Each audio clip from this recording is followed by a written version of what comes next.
Go fuck yourself. You already know what it is. Think it's the title down there. You know who he is. You know I am. God, I don't think they know who I am. I'm a nobody. Well, that's actually they might not. Not that anyone's watching right now, but they might do in a second. I forgot to tweet stuff. Yeah, I had to use that cesspit as well. Guile Mosher is a comedian from, I believe, currently in California, although I can't remember if you're from somewhere else. I assume the Bay Area. The Bay Area. There we go. Perfect. And I am running on my phone data, so if all this ends, that'll be why. What else is going on? I'm in like an apartment, I guess, with the New York Times bedspread. I brought a pillow over. I mean, I was just saying. You're on the run or something. Why are you always in a different place every time we talk? Well, I've been moving around cities quite a bit, but actually, I also look for deals. So if I'm staying somewhere, I'll get like a week somewhere, and if the prices are going up at the weekend, I'll go somewhere cheaper because I'm a motherfucker. Sounds like you're right next to the freeway. Going on here. Yeah, I'll close that window. It is the main street. The New York Times bedspread. Oh, it turns out closing the window makes no difference, so it is a shithole. I don't know what's going on. Sealing the sizzle, there's nothing about abortion in here. It's not up to date. I wonder if they do try and get up to date ones, but they're always like a year out because it takes a long time to print. Yeah, they're always a little behind, aren't they? What's the news story on that one? Baseball's best. I don't know. It's selling the sizzle. There's no explanation for these headlines. It's just headlines. It's just the usual dribble, the usual garbage that they post. Oh, black people allowed in restaurants. It's up to date. Okay. Thank God. Unbelievable. Tip percentages plummet. It is. There's zero about abortion. So if you do want to, although I believe guns are more available to carry in the US now. So if you do want to have an abortion, just shoot yourself in your pregnant belly with a concealed carry 9mm weapon. Oh my God! That could be. That's not. Hey YouTube, that's not it's satire. It's written by Brett Brock. It's nothing to do with me. I just say what the words are in front of me. Brett Brockstein. It's written by. Well, yeah, you could continue that. Speaking of abortion, I was I like we were talking about a second ago. I fucking hate Facebook, and but I a few years ago I got back on Facebook just to promote some shows I was doing, and so I joined some communities, including my own, and some lady in my town I'm pretty sure she's a bot, but she posted a cookie that says "Happy Father's Day to the soon-to-be dads in the red states who don't want kids. You think gas prices are high? Wait till 18 years of child support kicks in over a one-night stand." On a cookie. I wrote, wow, what a great argument. My mind has changed. Well, it is on a cookie. I think you should put all your important societal statements on cookies. I think it might help. Is that like a saying? Put it on a cookie or something? It should be. Put it on a cookie. Hey, don't tell me. Put it on a cookie. Well, you can't shove a cookie up your ass. It'll just crumble. Well, it is true. You could, it would crumble. Well, I bet somebody's tried in the last week. Probably, and it wasn't me at all. It wasn't me. I will eat the cookie, and then whatever comes out of my ass, it might come out crumblier today. I have a lot of historical butt problems, but they're largely on the way to, well, it's just like bleeding and stuff, but they're largely solved. Basically, I've realized that I'm highly gluten intolerant, and I stopped eating bread in January, and that stopped my ass bleeding. Really? Good.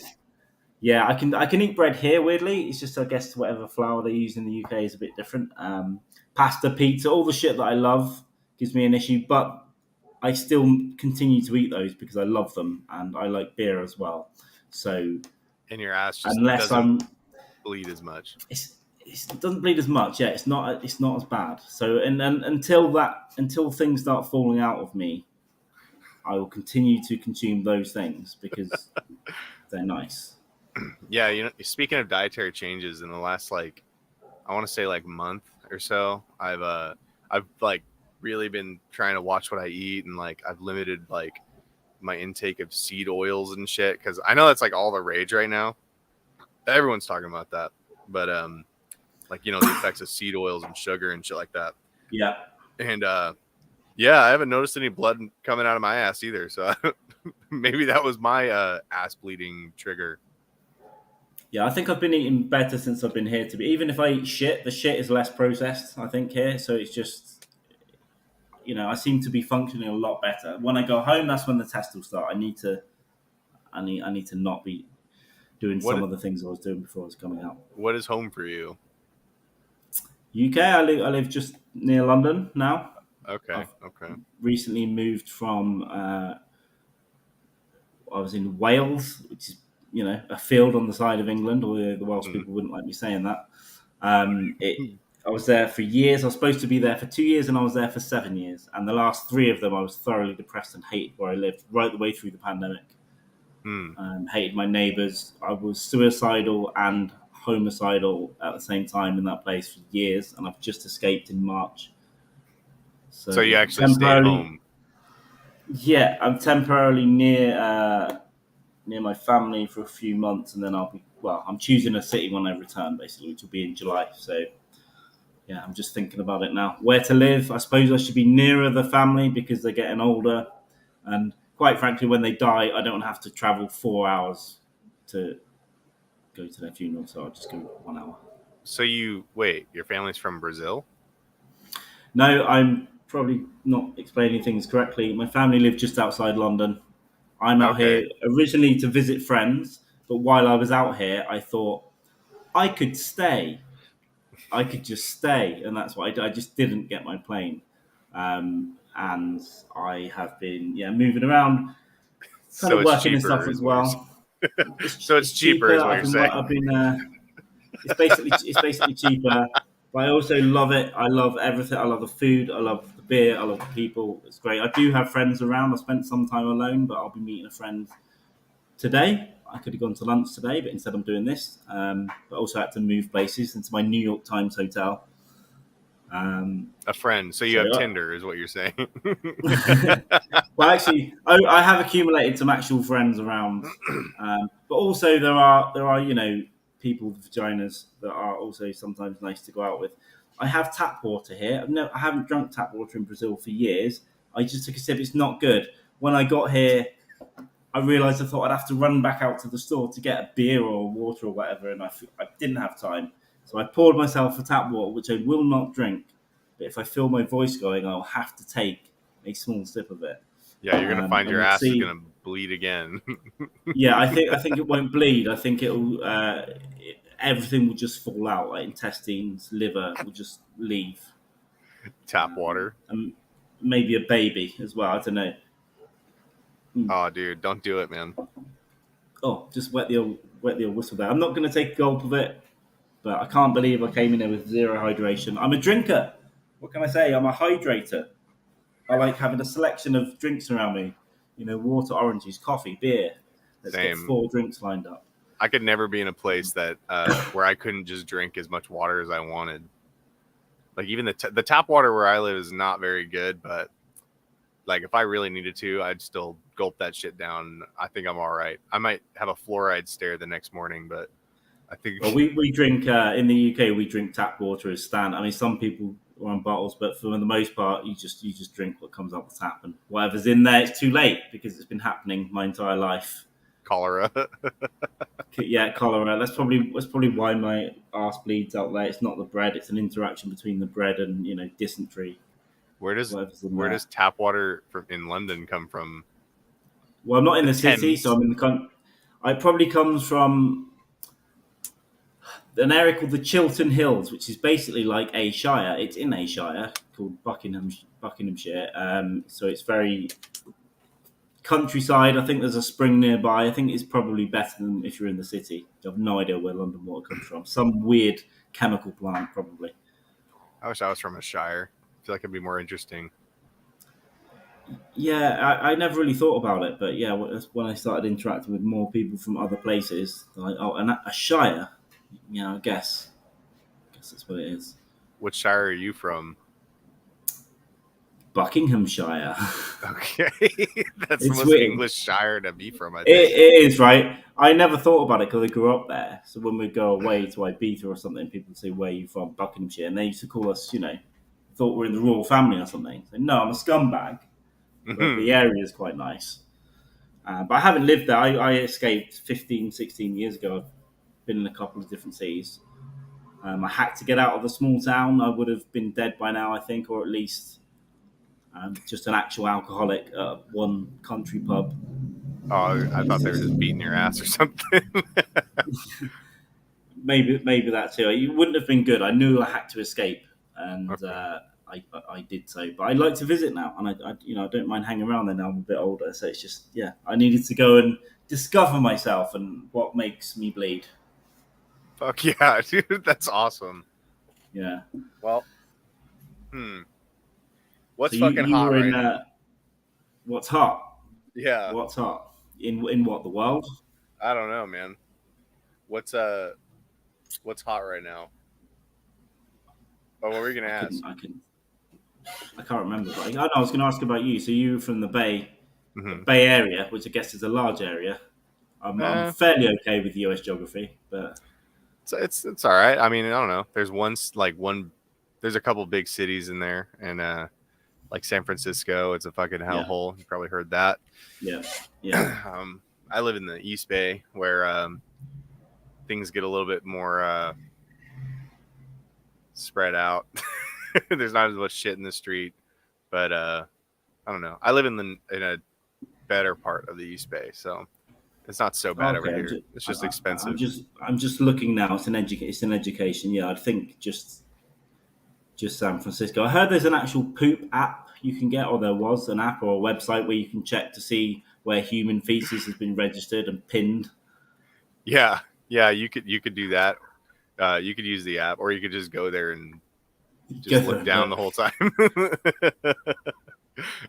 You could experience the poop from. You could just use Google Earth. You can see it from space. Great log of. You could just use Google Maps. Anything that's blurred out on the sidewalk is shit. Rivers are brown on Google Maps in San Francisco. I get homeless going to LA, right? Because LA, well, it's not entirely, but there's large portions of LA that are flat, I guess, and it's kind of warm. You've also got the sea, but San Francisco is quite hilly, isn't it? You've got the fucking Oh yeah, there's a lot of hills.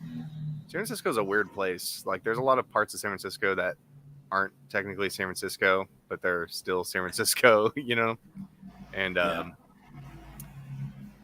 don't know, but there's fucking bums everywhere. There's bums everywhere where I live too. They're all over. Yeah, I don't know much about it. I've not been there yet. I know that the tech people went there a while ago and wrenched up property prices and all that stuff, and now they're fleeing elsewhere in some parts. But yeah, I've been to LA. I haven't been anywhere else in California yet. How'd you like LA?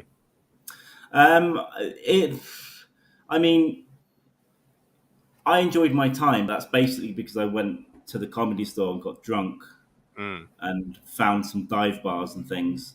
I found the homeless people interesting in LA. This was 6 years ago now. I haven't been there since, but it's they were interesting. They're a bit more aggressive than the homeless people I'm used to. Yeah, they don't give a fuck, dude. I do. My first night, I went down to Venice Beach at night because I checked into this Airbnb and I thought, I'll take a walk along the beach. There must be some things open down there. You wander along some bars or something. Completely black. It's at 10 p.m. or something. Completely black, nothing open. Just a 7-foot homeless man. I'm describing as 7 foot. He was big, in denim tight shorts and very dirty. And he started chasing me and yelling at me. And I was in one of those. I didn't want to look like a pussy, so I didn't run immediately. He was quite a way back, and I was like, he's trying to wrench bins from the ground and throw them at me like a video game character. But I was terrified, but I thought I'm gonna walk for a while. But internally, I'm like, when do I start running? I'm definitely not gonna fight this guy. He's massive. So I'm like, when do I start just into a full sprint? And I look to the right, and it looks like there's a little recess and some kids on bikes, basically like something out of The Wire. And I'm like, ah! That would We've got not the big stop him. giant, the kids here. And I'm like, I don't know. So I just walked very fast, and the security guy, there must have been, I guess, a private security guy actually stopped this homeless guy. He actually went out and got in front of him and went, Oh my calm god, down. dude. So I walked super fast, turned the corner, and suddenly I found a craft beer pub called the Bank of England.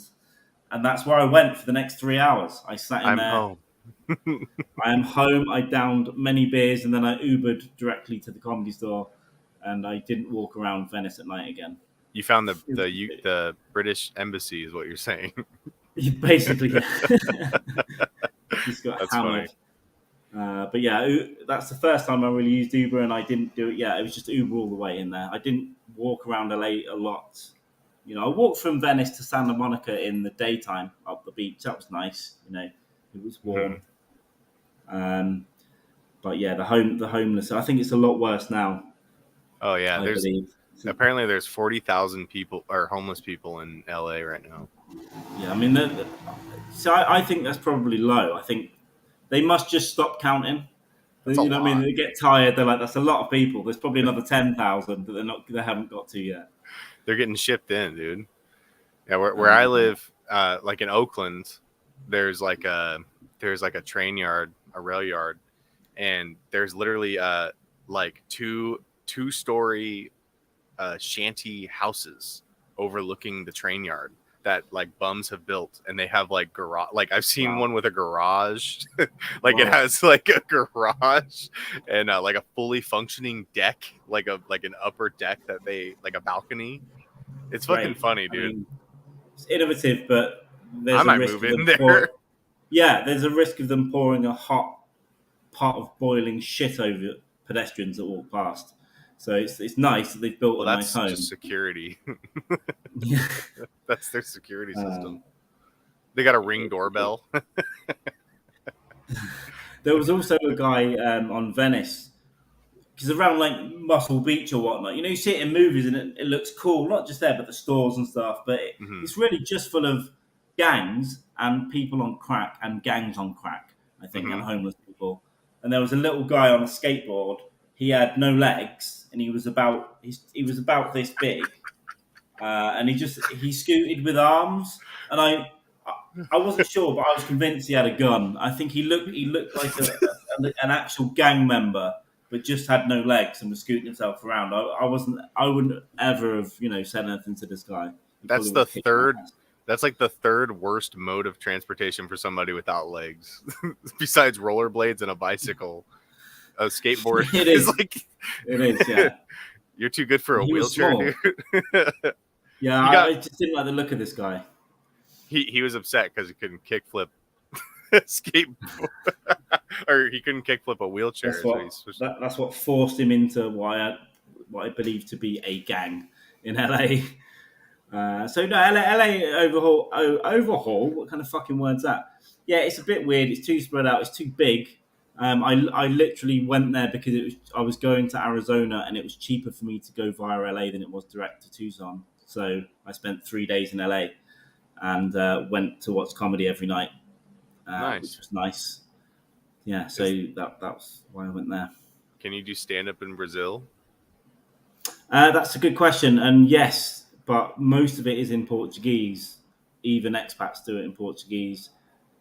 I'm trying, basically. I'm trying to get one gig as a bit of a challenge. And in this city, Sao Paulo, there is some guy that runs English speaking comedy, but I've DM'd him. He doesn't seem to be active.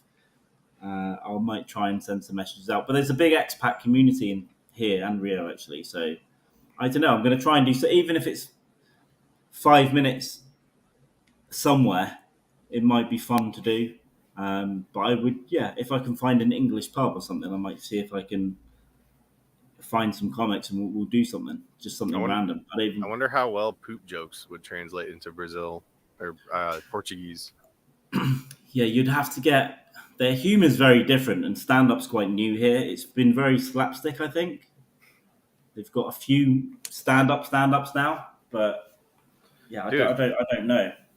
That's easy. You're in the infancy of comedy in Brazil, man. You could be a star. Yes, that would be good. I could just pretend that anyone wants to see me anywhere else and just make a nice poster. International traveling comedian is coming. Dude, you could pose as Carlos Mencia. Yeah. You almost look like him. You could easily be Carlos Mencia in Brazil and they wouldn't know. Yeah, I'll pretend to be Mexican and everything. Isn't his real name Ned? It's yeah. I think it's Nade Wholeness or something. I don't know, man. I always hated that guy. Like that when he was popping off, I was in 6th grade, and everyone or fifth it was like 5th to 6th grade, and everyone was running around saying DTD and shit, and I fucking hated it, dude. Yeah, well, he just fake. I mean, obviously stole jokes, and then wasn't really that. His name wasn't Carlos Mencia, and that's always a red flag to me, anyway. I get it if you want to call yourself Carrot Top or something, but if you're just going to use a completely different name to, I don't know, sound way more Mexican than you are, I don't know. Yeah, I don't know. It's probably a bad idea that I use my actual name, but I couldn't come up with anything better. The same. I mean, I've just let it go. I don't have any. I have very few links to my real life online. Yeah. Although if someone was determined, they could find stuff. But yeah, I'm going to do what I want though. So if you know people that I don't want to find some of the things that I do and say, either in comedy or on podcast, and that I'll just take the risk at this point. I try not to put it in their faces. I don't talk about it with people that I don't need to talk about it with. And we'll see what happens. But I'm at the point now I really don't care. I'll just deal with it. You seem to have a pretty like a small band of pretty loyal like viewers and stuff.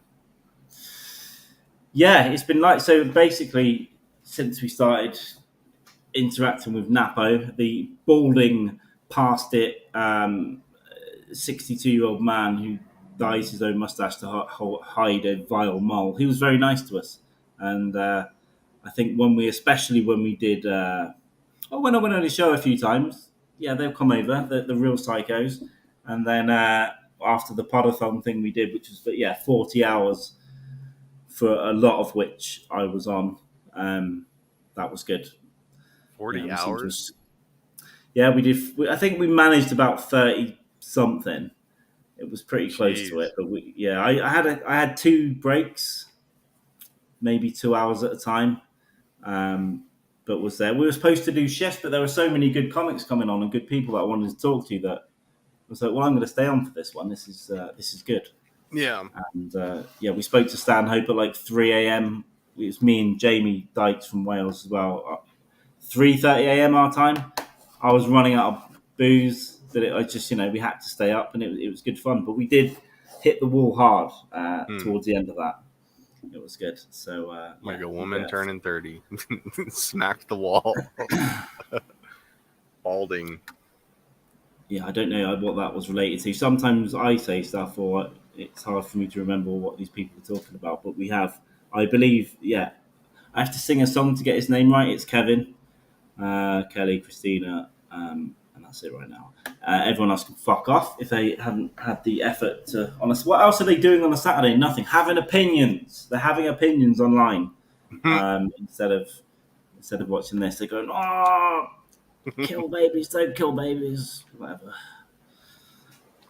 Yeah, I think that's a really. I think the whole abortion thing is kind of a funny conversation that nobody. I don't know. It's funny how people argue and they never really address the problem. You know what I mean? Like, I don't know. I guess I'll just shoehorn my fucking opinion in here because it doesn't. I don't give a fuck what people do. But I don't think the problem is that people can have abortion. I think that it's the fact that like we aren't addressing the reason why they're having them. You know what I mean? Like if you ask somebody like why they wouldn't want a kid right now, they always say, what do they always say? It's too expensive, right? Babies are too fucking expensive, right? If you fix the fucking, if the government just like leaves us alone and lets us fucking keep our paycheck, it wouldn't be such a fucking hot issue. People wouldn't be getting so many abortions and shit. So it's kind of funny how we never actually address the problem. You know what I mean? Yeah, well, these big issues I find that, especially it's everywhere. The UK is kind of a bit of a mimic of the US in some ways, but in the US, yeah, the big issues. Also, I don't think anyone really wants a solution to them, like abortion or gun control. they They want don't. them to be able to fight over, and they'll just Yeah. swing back in various levels of support on each one every few years. So, yeah, by the way, you're right. I did say Mind Dog was balding. He is not balding. He is fucking completely bald. Yeah, he gave up a He long time ago, I think. opted for chemo instead of haircut. Yeah, God damn. Dude, every time his name comes up, I learn something new about him. He's had 1,067 careers. It's wild. Almost every week he says something else.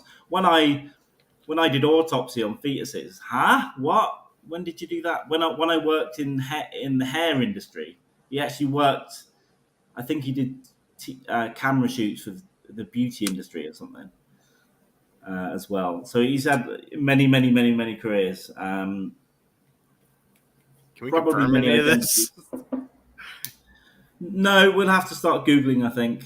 I think I think he has talked about it. Like his dad, I think he was a bookie for, various unsavory characters around the Long Island area, and yeah, it was an interesting household. I think the Chinese thing. Did he talk about that with us the other day? Yeah, he did. He got kidnapped essentially by a Chinese family at a racetrack. But I think you had it spot on. He was collateral. It was like, right, you said you'd give us 20 grand. We'll take your kid. We can pay it. I don't think he was worth 20 grand as a kid. I don't think any kid's worth 20 grand.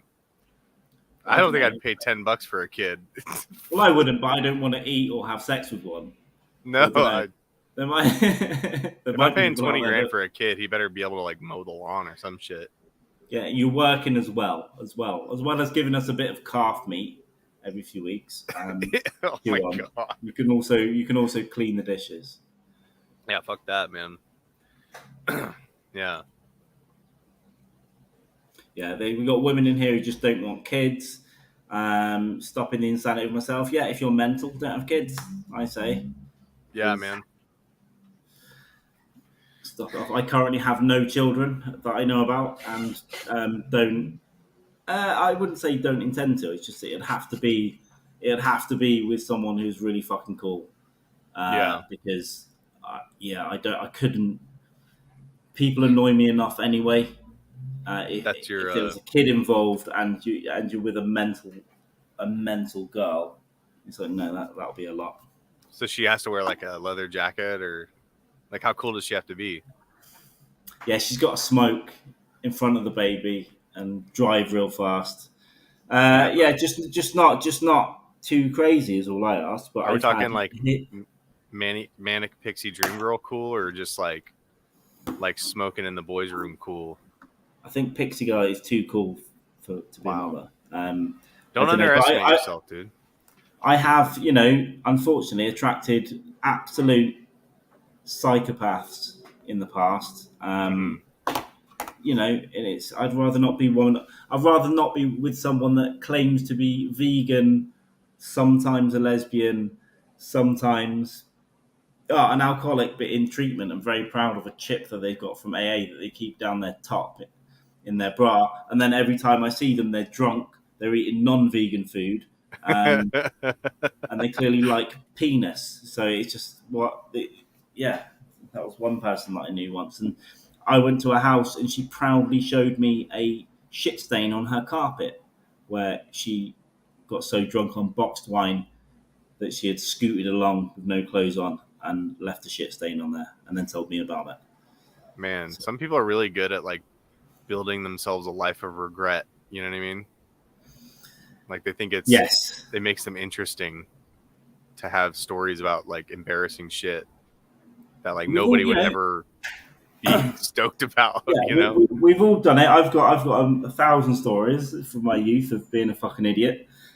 Some of them are funny, some of them just tragic. But yeah, this is someone I think it'll never stop. I think they have had a kid now, I believe. But I don't think it's a good person to be having a child and teaching it things. Yeah.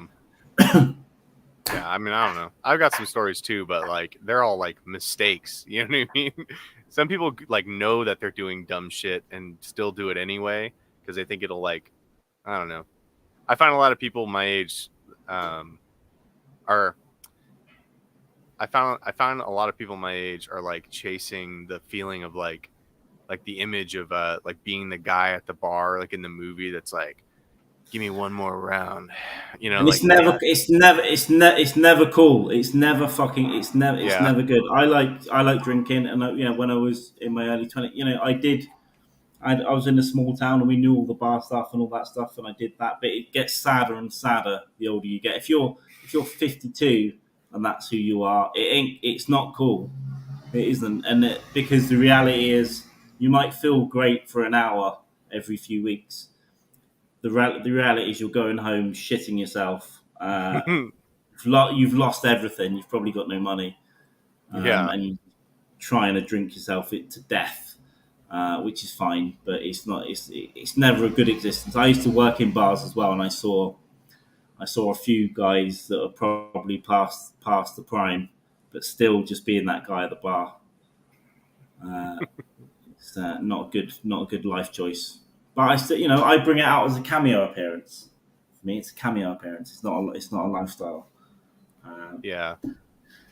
Most of the Yeah. time I'm in bars now, it's for a reason. Yeah. I didn't have my first drink until I was 21. Like, not because I was waiting to be 21. It was just, I don't know. I honestly never gave a fuck about drinking. I thought it was like so stupid. And like where I lived, you know, I lived out in like the country in California, like in this, a couple shitty little towns out there. And Yeah. kids were like dying from like drinking and driving. And like people thought it was like cool to like drive home drunk and shit in their daddy's truck. It's so fucking stupid. I think it's still common in some places. I remember seeing a post of some child basically killed everyone in a crash. I think maybe in Texas or somewhere. And the comments were like, "Oh yeah, we do it all the time in our town." Like, yeah, and then you give children car keys and alcohol, or anyone booze and drinking, and that's what's you're gonna fucking die, or you're gonna kill someone. The way you said it, I think I imagine some kid just like walked up to a car full of people and shot him or something. well, that too, probably. Just fucking Not, blew their brains out.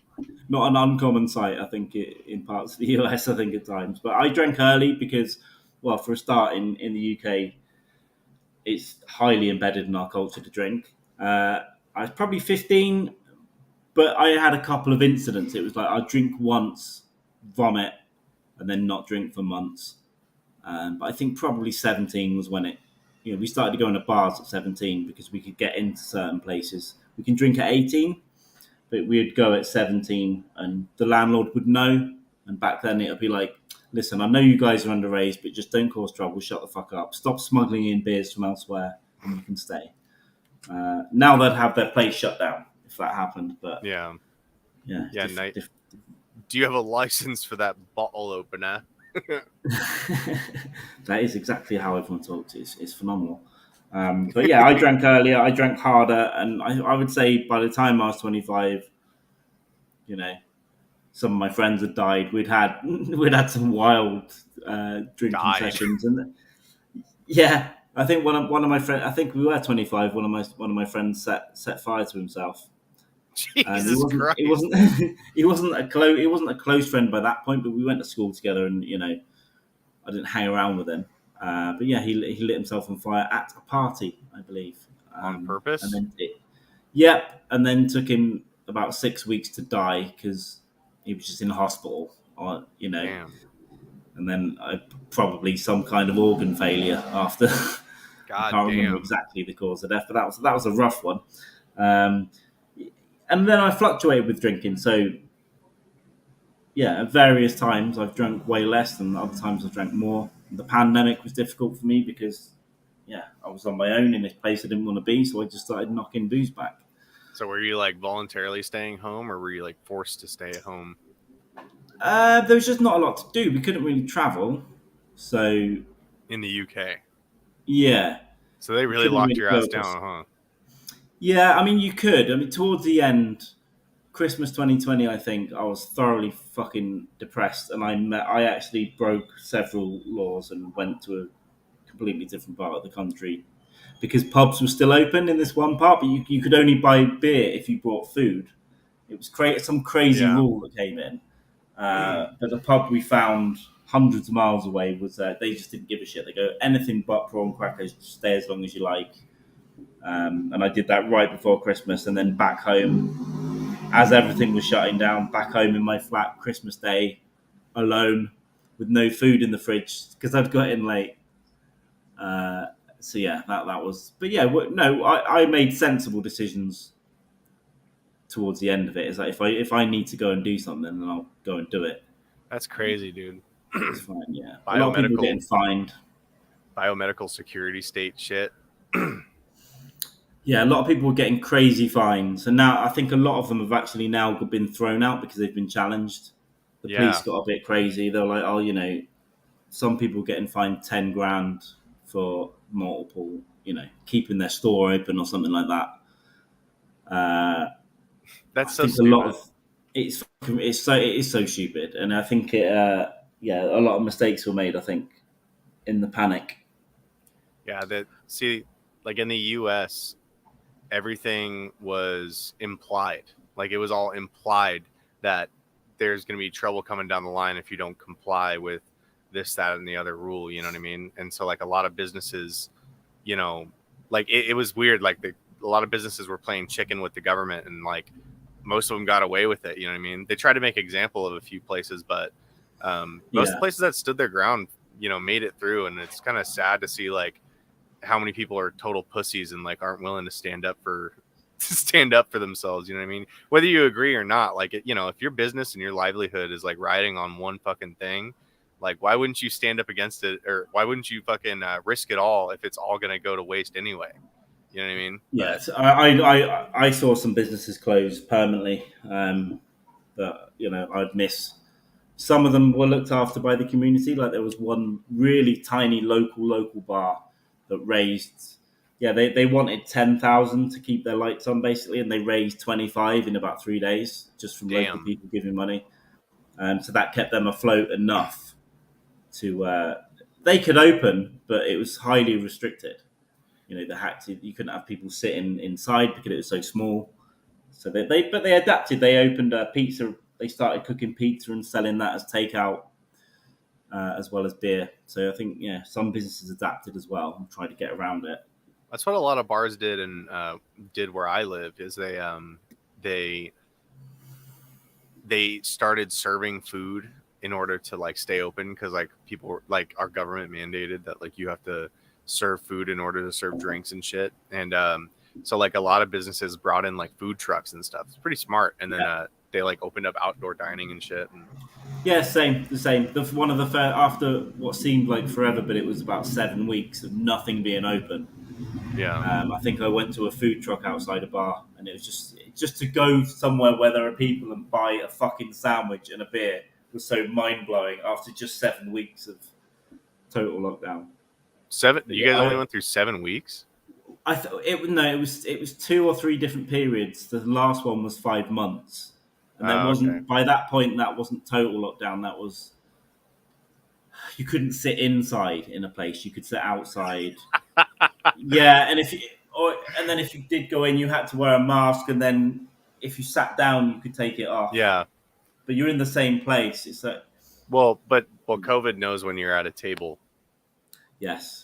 I had the suggestion that everyone should just buy a wheelchair and have a dining room table on the front of it, so that you could, never have to wear a mask again.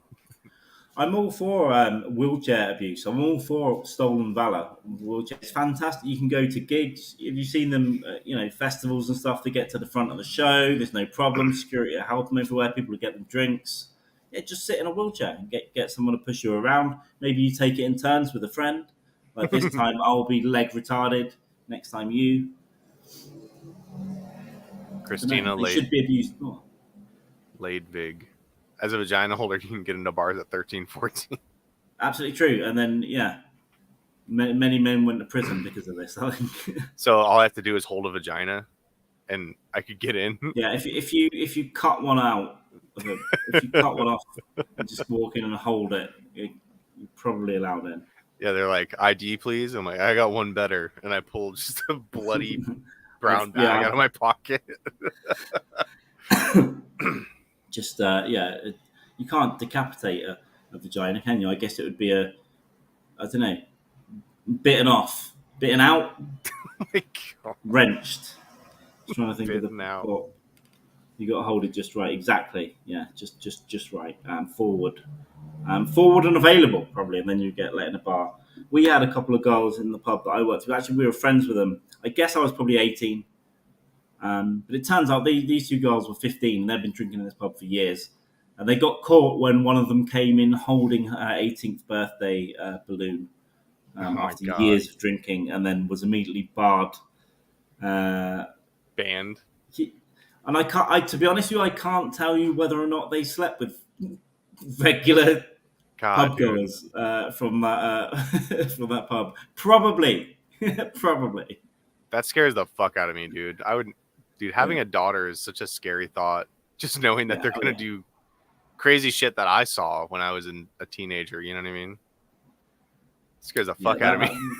That would be a hard one. I have nieces and stuff, and when I see pictures that they're older now, my siblings are older, but when I see pictures of them, with a boyfriend or something, I have to immediately it's a no. There's no looking. Yeah, that's it. I can't. So a daughter, there would be no fucking way. Yeah, I would have to be the most absent dad ever and just not take any interest in her life, and that wouldn't be good. Or I would want to get a gun and just vet people's entire life when they came near her. Yeah, you know what? I don't know. As a boy who's been through that, the father vetting you and shit.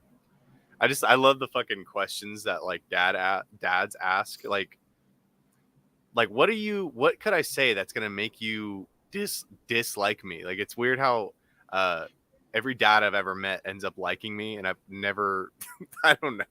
Like, have you ever seen that show Married at First Sight? You ever seen that show? No, I've not seen it, but I've heard of it, I think. Well, it's this show where like they get a bunch of people, like men and women, and they match them up, and they get like based on like some scientific shit, and then they marry them. Like, they meet at the altar and get married and try to make it work for right. a couple weeks, right? And then at the end they can decide if they want to annul it or if they want to continue, right? But at the wedding, it's my favorite part. Every season, at like every one of their weddings, because they have multiple in a season, the families will grill each other, like grill the groom or grill the bride, and they always ask, what are your intentions? Like, we're married, dude. That's my intention. Like, what do you think? My intention is to get a divorce. What the fuck do you mean? Like, what is the point? And then no matter what, they always have something positive to say about the like. There was literally a guy who said, I'm not attracted to her. And the bridesmaids were like grilling him, and he's like, yeah, she's not my type. She's all right. And then like she goes on camera and she said something like, she's like, he's really honest. I really like how honest he is. Yeah, he's brutally honest. What the fuck? And then he ends up like basically like getting back with his like baby mama or whatever. It was so fucking funny. But if you haven't seen that show, you should watch it. It's fucking... Yeah, I've heard. I don't watch too much TV, but I've heard of outside of streaming and stuff. But I've heard of a few good few reality shows that might be worth a little binge just to get some insight into humanity. Oh, definitely. That's kind of a... It's like one of my only like really guilty pleasures. Like, I watched the shit out of that show, and then I can't stand reality TV, but that show is fucking good. Isn't there one with like, I don't know, disabled dating or autism or Down syndrome dating? I don't know what it's called. I think there's one of those as well. But apparently that's quite good because they're just so honest. Keeping up with the Kardashians. Yeah. Apparently they're just so honest. They're just like, don't like you. It's boring. At dinner, I think I'd quite like to see that. This food is bad. Yeah, this food is bad, and they, you don't want to Your argue eyes with are them because they could your probably eyes are rip a brown like hole out poop. of a brick wall. Yeah, your eyes look like shit. I don't know. Is that a cliche? Yeah, I don't they have retard rage.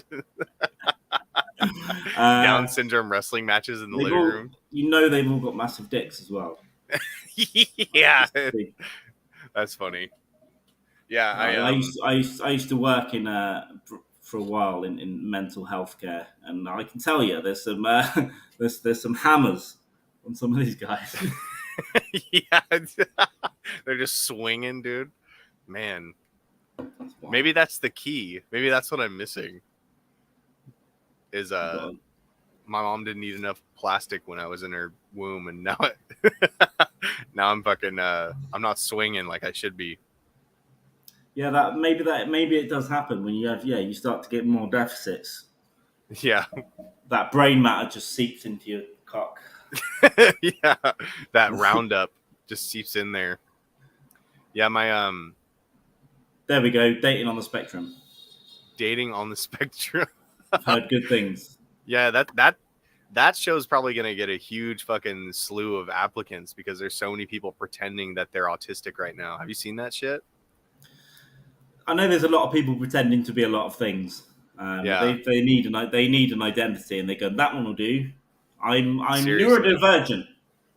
Yeah, neurodivergent, dude. What? Like just because TikTok says a word doesn't mean just because you see a word all over TikTok does not mean that you are that. Just because it's suggested to you does not mean you have to embody everything you consume. You know what I mean? Yeah, That's just so like annoying. something, it doesn't mean you're autistic.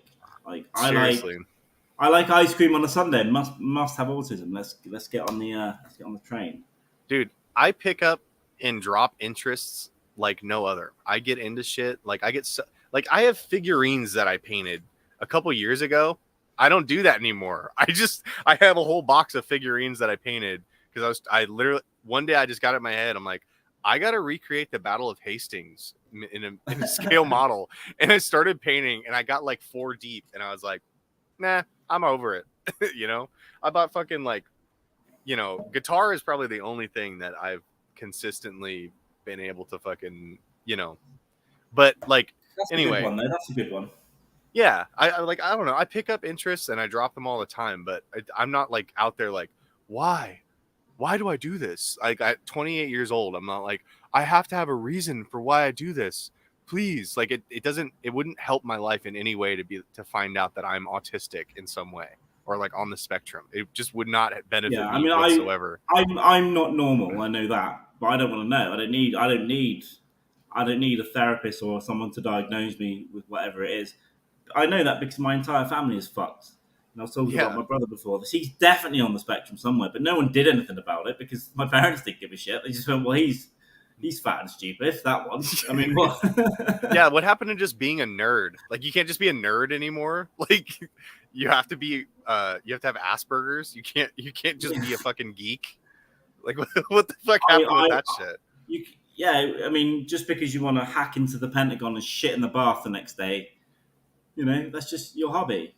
Yeah, that's your thing, dude. Like, and you're gonna have a new one tomorrow. But I think that's I knew a girl that was fucking crazy, and she had kids when I was studying, and she'd bring the kids in sometimes. But she wanted her boy to be Asperger's, but he had never been diagnosed, and the doctor was like, no, he's not. And she'd be like, I've diagnosed him, and so it's one of those. And he would get medication, and she would take it to test it. He's going, well, I'm not going to give anything to my child that I wouldn't take. She'd just start popping those pills. So, well, that's not how medication works. It's for a thing that specific people have. Like, you can't. She was nuts. I mean, that kid now must either be dead or she's just brainwashed him into being Asperger's. Seriously, there's like I don't know. The best thing, like, I remember when I was a kid, the big thing was all these kids were on fucking Ritalin. Like, everyone was doing Ritalin. And they're like 8, 9 years old. Like, and I was a shithead. Like, I was in like first, second grade, like first through fucking like 5th grade. I was in and out of the office all the time, like just causing trouble. I was just being a little dickhead. You know what I mean? And, it got to the point where like I had to go to like counseling, and my mom, I got to give her credit. She was just like, he's just a boy. Like, I don't know what to tell you guys. Like, he's he's bored. You know what I mean? You get bored kids at school. I occasionally, I was a pretty good kid, but I'd occasionally just fuck off because I was bored. I was like, I can read more than it. I don't want to learn this. I don't want to be here. So I'd start fucking around and letting off fire extinguishers and stuff. It didn't make me, well, it might have been. I might have been some category of some fucking weird thing. But also, I was just a boy fucking around, and he wasn't that interested in what was going on. So there should be a little bit more of that allowed, I think. Can you blame kids though? Like, can you blame that? Like, who wants to sit in a classroom all fucking day? You know what I mean? Fucking wiper convention. Hey, wipers got to stand together, dude. It's weird. I mean, there were parts. I struggled with school. I did struggle. I was more able to learn things than my siblings, certainly my brothers, and the teachers that taught them, some of those taught me as well. So I remember the first day going any relation of like this person, I'd be like, yeah, my brother. And I remember a teacher just putting his head in his hands on day one, just like, Jesus fucking, like, there's another one these years later. But my brothers were terrors at school. They were problems. I mean, one of the fat retarded one set fire to someone's hair at school, lighter fluid, and they never got thrown out. Do you know what I mean? It wasn't it'd be like, oh, well, just a bad kid. There's definitely a problem though. They were a problem, and for the last year he didn't wear the uniform. He wore his own suit and like two-tone shoes, and then just refused. He goes, no, this is what I wear. Damn. Did he wear a fedora? I don't know if we went that far, but my other brother beat up the caretaker, I guess. I don't know, the guy with the keys and shit. He beat him up, then stole the keys, locked him in a cupboard, and then locked every classroom, with the kids in it and the teachers in it. But I don't think they didn't get expelled. I think they both just left of their own will, but I don't think they were actually thrown out. They threw away the keys and they're like, I'm out. Pretty and much. Everyone died in their classrooms of starvation. Maybe I was better than that, but I still would occasionally. Yeah, there was one time where I let off every single fire extinguisher in the school, and we didn't get caught for. It took them months to find out who did it. Now there'll be CCTV everywhere, but there wasn't then. We'd just go out to the toilet and just get one and just soak a ceiling in the hope that there would be a fire and all those fucking shitheads would just burn to death around me. Actually, no, that wasn't even a thought. I just liked squirting the fire extinguisher. I used to get a carton of chocolate milk and I'd open it and then I'd put it on top of the fire exit sign. Perfect. Yeah. But behind the light, and it would because there was a hallway that me and my friends would hang out in, and we just wanted it to ourselves. And anyway, every few weeks we'd put a fucking chocolate milk up there, and it would stink up the fucking hallway so bad that it would give us like maybe a week of just like the hallway to ourselves. And we did it all the fucking time, and it would just reek in there. And then, it's funny how they never really caught on. I think we did it like probably 3 times. Like they'd take it down, but they'd never catch on to the stink. It was really fucking funny. Like they never catch on that like, oh, why does it stink? And immediately go to, okay, somebody put a chocolate milk up there. And the other thing is they had cameras. Like they could definitely see that I did that. And they, for some reason, never, but they probably just couldn't be bothered to go. It was so minor. They just couldn't be bothered to go and look through the phone. It was not a minor stink. Yeah. Speaking of major stinks, in that same school, I had I was playing football and like, it was a pretty rigorous like, training program that we had, and it's real football, not fucking, Anyway, no, it's American football. And anyway, so I had like a protein shake that I would drink every morning, right? And the last day that I drank it was like the last day of practice or whatever. So I had this thing in my locker, this drinking protein shake that was like, I had a little bit left in the bottom, and I used milk. Okay. Yeah. And one day, like it had to be like a couple months later, one day I because I never went in my locker. Anyway, one day I take it out and I just took a whiff, and it was the foulest fucking smell I've ever smelled in my life, and it stunk up the hallway too. And anyway, there was like this girl in our group that we made her huff it. Like for some reason we like made her huff it like a designated amount of like 7 times or some shit. Anyway, there's like a big window. It's a, it's a 1-story building. Anyway, there's a big window, and she goes outside with like 2 of her friends holding her hair to the side. And I just remember like me and all my buddies, we're all dudes standing at the window, like we're fucking observing like a medical procedure or something. And she's just sitting there, and like one girl's opening the fucking thing, and then she's like leaning over, and they're holding her hair, and she's just and she fucking yacked. And I don't know why anyone would I don't know how we convinced her to do that, but it was really funny to put a person through that willingly. School was wild. We did something where there was like a Tango advert. I don't know if you have Tango in the US. It's like the orange, like Fanta, I guess, but yeah, different. And there was an advert where a big fat guy would jump out and clap his hands around someone's ears on the ad, right? And so we started doing it at school, and it got to a point that it was on the news that kids were getting their ears like perforated because you just run up to people and go around the ears. And then the other thing we did was make each other pass out. So you would, I think, the knockout game. I think you would hold your breath and then squat loads. I think that it was like that, and then maybe get punched in the chest. I can't remember exactly the order of things or the ingredients to that terror. But yeah, you'd be able to get kids to go unconscious in the halls. Yeah, there were kids doing that in my schools. They fucking they'd be in the bathrooms and they'd actually just choke each other. Like I don't know if they just got it's like they read the headline that this is a popular game and don't know how to suffocate each other, so they just would like hold each other up like they're fucking I'm surprised more people didn't die when we were at school. It was a bad, we'd get the short kid and hang him up from the hooks on the clothes hook and stuff. classic bullying, because he was a nerd. He was a nerd, exactly. Okay, now those kids are being venerated. They're being created and popularized. It's like cool now to be that. And we gotta reverse this, dude. We have to bring back bullying. It's important. We've got to start putting people inside an old heater, inside a cage, and poking them with sticks until their jacket melts to the heater. I did that with some, That is so fucked up. So fucked up. But I felt bad about that since that day. I feel that was a bad one. I admit we got carried away as a group. And we melted a student to a heater. Sorry. No, don't be sorry. It's a necessary thing. I think people need to be fucking bullied. I am the way I am because I got fucking bullied. You know what I mean? And it made me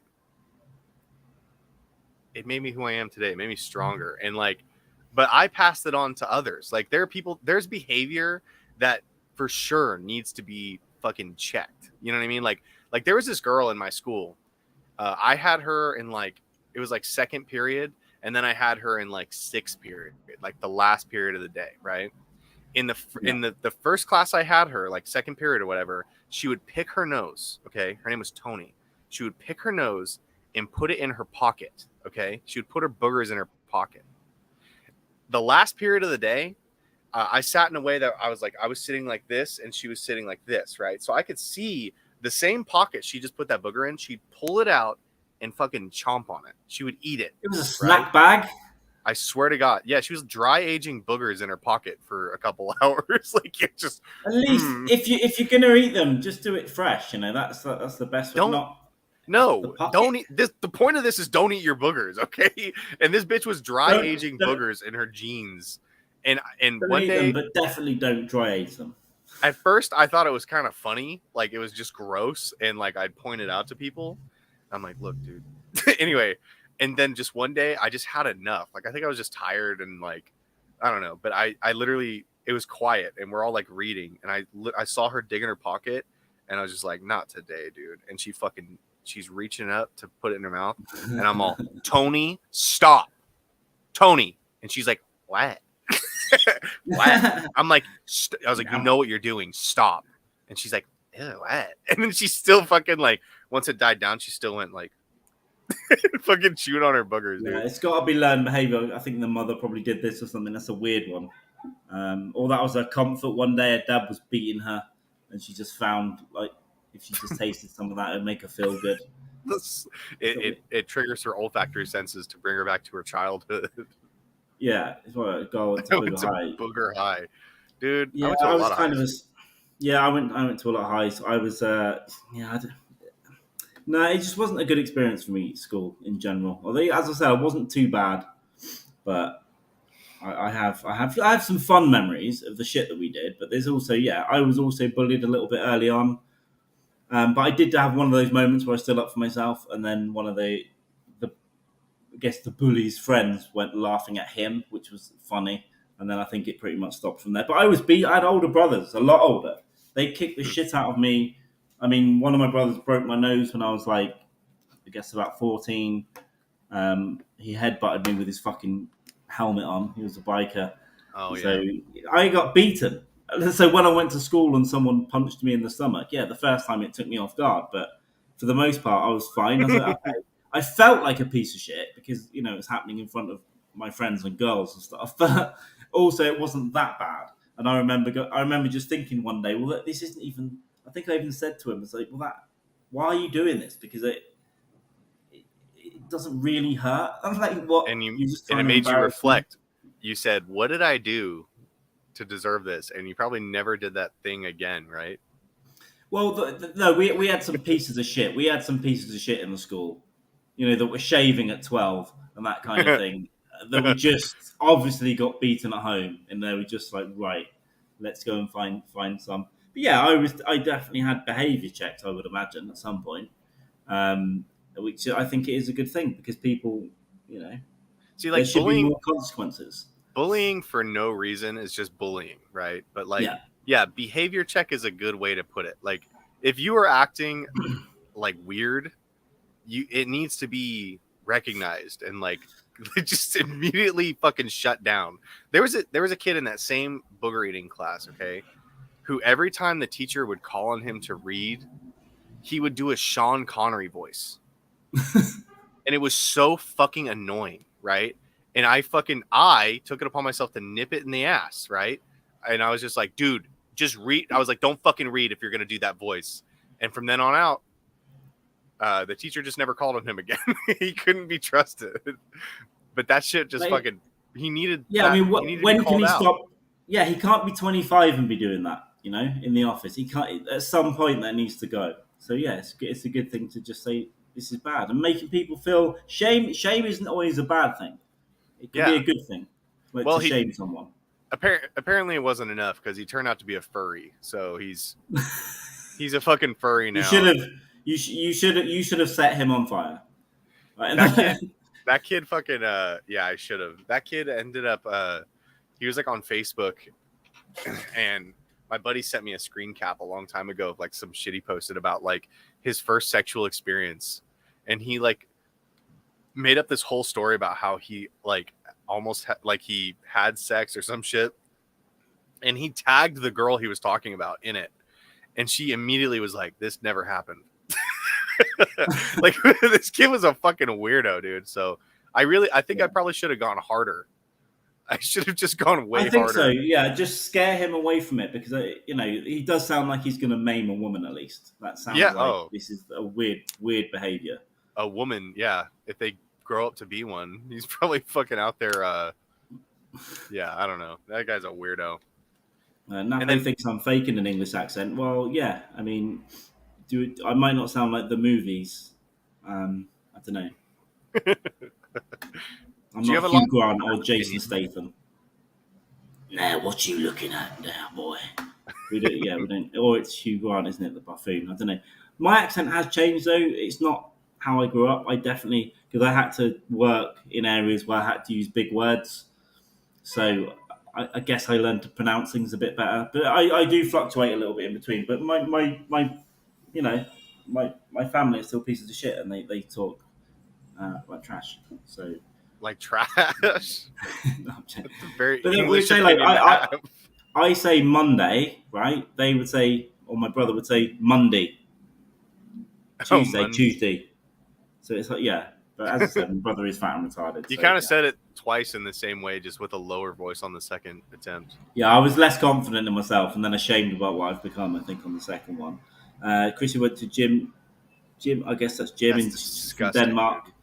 After 11 years of school, you can do 3 years of gym. And this one guy went on to become a politician with pop and eat his pimples. Yeah, that is fucking gross. That's foul, dude. Although I guess politicians, the role of a politician is to consume its own, isn't it? It's to consume other humans around it until there's nothing left. That's how they get the taste. Yeah. They go from pus flesh to blood to human flesh. Of course they do. Of course. Not as much as a pedo working at Disney in a fucking Mickey They Mouse. might as well be. They're just doing it for free. Yeah, I heard someone talking about a furry convention, and they were at a hotel, and there happened to, I think it was a comic, and it happened to be also a furry convention there, and they had some of them had litter trays. You know, it was just that is fucking gross, dude. Yeah, dude, please plant me in the middle. Let me stumble upon a fucking furry convention, please, God, dude. Well, with a full battery on my phone. Please let me stumble upon one. Listen, we have lone wolf terrorists, we have mass shooters, and we have, problem people in the world, and you have furry conventions. I'm not suggesting anything, but if those two things were to come together, that wouldn't be the worst group of people to nail bomb. I wouldn't say that, dude. I'd rather bully them until they do it themselves.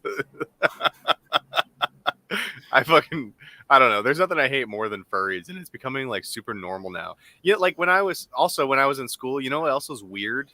Was people who like anime. Like being a weeaboo was not something that's cool. Being obsessed with it, yeah. And there's a lot of girls on, I guess, like Instagram and TikTok and stuff that are full anime, and I guess it's a thing that people are into. But look, anime is not cool. It's not interesting. Like when I was a kid, there was like I liked Inuyasha, like it came on Adult Swim, or like Big O, or fucking Cowboy Bebop. Those were like pretty good shows, you know what I mean? But I didn't go around school like jumping off stairs and landing like you know what I mean, like on my hand and my, you know what I mean? I don't know if you know what I'm talking about. Like I didn't land in a 3-point stance. Like I just watched the show and that was it.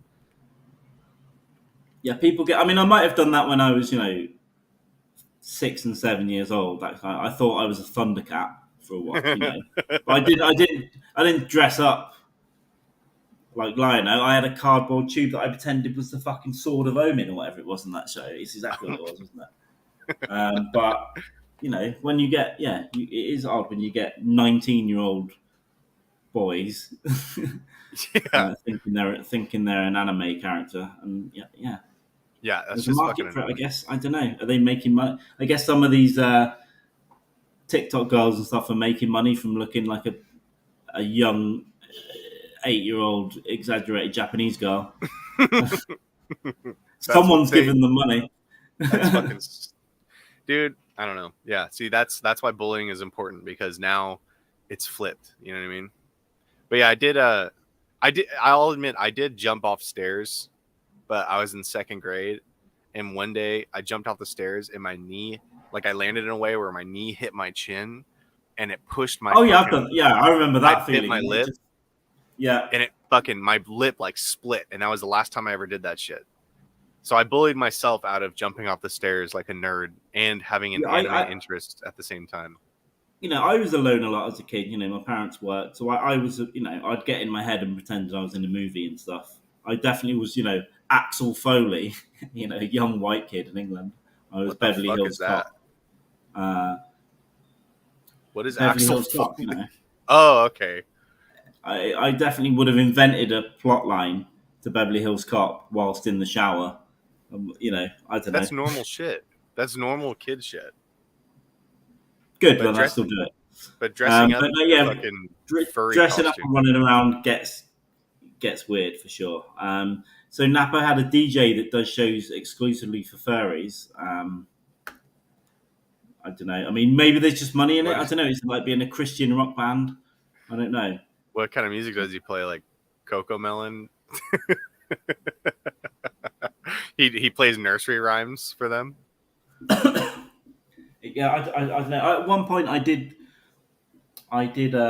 think about starting a Christian rock band just because I saw how much money some of them were making. It's like, yeah, I could get a guitar and write a 3-chord song about God and Jesus, and then get people to give me money for some years, and then make your not way now when I was younger, make my way into it, and then come out as a devil worshipper when I was 28. A devil worshipper. Yeah, yeah. Christian music is I feel like it's just the halfway step to country music. You know what I mean? Like one day you're singing about Jesus, and the next day you're singing about Applebee's on a date night. That fucking song. It's such a good market though, isn't it? Because there are obviously a lot of people. You get these concerts and conventions, and if you pretend you're pure and everything and go and sing a song, I think a lot of people would buy your music and pay you lots of money at these gigs. Is there a market for a Christian comic, like a really heavily Christian comic, that you could just pretend for a few years? Just write exclusively Christian material. Interesting enough, there is I don't know. Success does rely, or sorry, you can find success in whatever niche you want. You know what I mean? Like the smaller the niche, the more success you'll have in it. You know what I mean? So I don't know. There probably is a Mormon comic out there that's that doesn't cuss, or talk about anything. I don't know, dirty. You know what I mean? Maybe that's the key. About farming. Maybe that's the key. I should be a fucking an evangelist comic. Well, it is, isn't it? That is the absolute key. But then you are selling your soul at the same time and not doing what you want to do.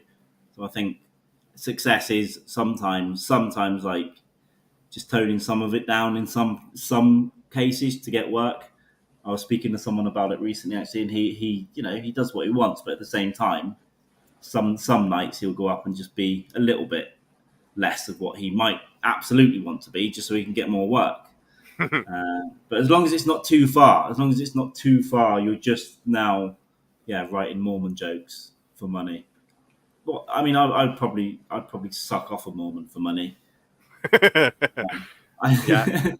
definitely have a 10-minute set that's pretty somewhat clean, but I have to have one in there that's I don't know. I guess that's kind of why fun. I kind of suck as a comic because I really only tell jokes that I think are funny, like shit that I don't know. Like I'm not funny. I'm just kind of mean.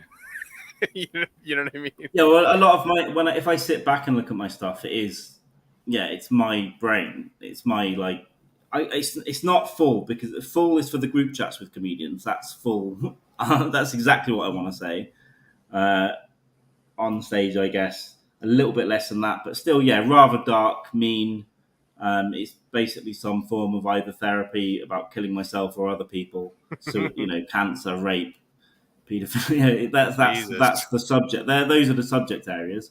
And then, I can write about. I like all kinds of humour though, so I try and put some silly stuff in there. But then, how do you just switch from something that's about Epstein to a joke about chocolate or something? I think the best way to do it is to just do it with no transition and then acknowledge that you didn't acknowledge that. I have done that a couple of times, and that does, that one, people laugh at that, and then secondly they're just more accepting that you just randomly switching around. I don't know. I don't like having a theme. I wouldn't like to have a theme though, and it's very popular in some places, some areas, including like Edinburgh Festival and stuff. Comics go there and do hours that are very themed. I don't really want to do that, but I might have to do a little bit of that. But it still wouldn't be. There would never be a serious part of the show. Which is also a very popular thing to do. To have, if you're doing an hour, to have 10 minutes of not really any jokes sometimes, and that's weird to me. Well, once you're up to being able to do an hour and you're getting paid for that, you can pretty much do whatever the fuck you want anyway, and people are going to think you're funny. just get you're just confident and you have the right cadence. People are laughing and they're drinking and not attention. You're really just an entertainer at that point. You're not a comedian. You know what I mean? Yeah. So most clubs, like people, if you get on the club circuit properly in the UK, it's great. You're getting paid, but for the most part, the audience is like they're either going to go bowling or come see a comedian. They don't really give a fuck. They're getting drunk, and there's someone on the stage that they might enjoy some of it when they're listening. Or you might be a table full of Prosecco's just talking amongst themselves and on the phone, which I have seen. That shit drives me nuts, man. I had a show a couple weeks ago, and it was at a brewery, and it was a really nice spot. And I just had kind of a string of bad sets, and I'd shown up, and I was just like, I'm gonna fucking nail it tonight. I just want to do a quick, like, it was a 7-minute set. I was super excited. And there was a table right next to the mic of like 6 people. And they just started, I jumped on them like immediately. Like I started telling jokes to them that applied to them. And I got them paying attention as long as I was talking to them. And then I wanted to get into my long form jokes. Like I had 2 long form jokes I just wanted to work on. And they just immediately started talking again, and just fucking like, ugh. Like I know that you're supposed to have like a fucking, a couple like short, like, whatever. But this was like the type of room that just like, no matter what, they're not there for you, and that's why I fucking hate doing bars. Like when you spring comedy on people that are like regulars, and they think that like the space is theirs. Yeah, like it's a problem. You're competing with them now, and it's like, it's fucking, I know I'm like complaining and shit and like, whatever, but it just sucks. Like, you wait to be somewhere all week, and then you fucking show up to work on your It's one of my favorite things to do is just complain about comedy. I had a Scottish comic a few weeks ago, and he actually said, let's just stop complaining. Like, it's that much of a problem. But yeah it is sometimes, because I have traveled a few hours and I've ended up in a place that wasn't as advertised, and it is in a main room of a fucking bar, and now there's 35 people who've just had a hard week at work and they want to go get drunk, and then there's some nerds telling jokes. So I get it from their point of view, but then the fucking venue owner or the promoter should be doing something to try and control it. Sometimes they don't. So I've been at shows where the first half has been a nightmare, and then luckily when I've gone up, it's been better. Like people have got it, all the real problems have left. But it's hard. Get a room full of animals or zombies, farmyard animals who just don't understand what they need to do at a comedy show, which is to shut the fuck up, laugh or don't, or leave. Those are the options. It is difficult for sure, those kind of rooms. But yeah, the table of girls at a proper club is a problem, and I've seen it so much when I'm watching as well. And it's just like it's always girls, and it's always not necessarily a hen night, like they've got dicks for straws and stuff, but there's someone's birthday, so it is all about them, and they've got 8 bottles of Prosecco on the table, and everything's either fun or it's not, and fucking and then telling the comedian no, like physically going no. Seriously, like, dude. What women do you want from this interaction? There are women who really go their entire lives without anyone saying no to them. No one ever says, like, nobody ever checks them like, hey, shut your fucking mouth. Nobody's ever said that to them. You know what I mean? Like, and it really comes through when they're in a public setting with other women. Like, I don't know, like the fucking, I don't know. Sometimes like when I'm around groups of that, like my fucking just like groups of women that are just laughing, just having a generally good time, makes my fucking skin crawl. I'm just like, oh, dude, just like I want to tell them like, shut the fuck up, like they're being loud or whatever. Yeah, I from what I see, that it's an attack on women, I think, but from what I see, the biggest problems are that those kind of nights tend to be either there's a couple that's on a date and the girl does not like what's happening, so she's getting the boyfriend to say something, or it's the table. I've had that too, where there's a couple and it's clearly that there's been an elbow in the ribs. Yeah, are you gonna say something? And most of the time, they're fucking totally oblivious. They have no idea that there's even a comedy show going on. Like, you could literally be saying their their social security number out loud, and they'd have no fucking idea that anyone's even talking to them. You know what I mean? And like okay, with those fucking people that were interrupting my set, after like I got to like my third joke and I realized like I just lost the room, so I just said, all right, I don't care anymore, thanks guys, and I fucking walked off. Right, I go outside and I'm eating some nachos.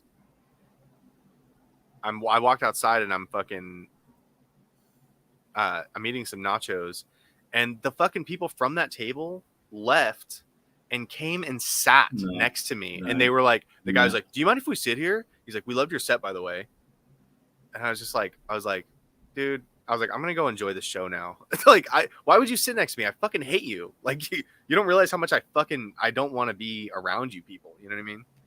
These people are it's what people's lack of knowledge of being a person, I find as well. But sometimes you get people what you don't think are enjoying it, but afterwards they do say that they enjoyed it. You know, and sometimes I feel like saying you could have laughed a bit and helped me out and helped the room out a little bit. But it's still nice. It is still nice. But I always feel very weird if I get a compliment. I don't know what to fucking do. I'm learning just to say, oh, thank you very much. Cheers. But I just feel like what. Like, why didn't you laugh, you weirdo?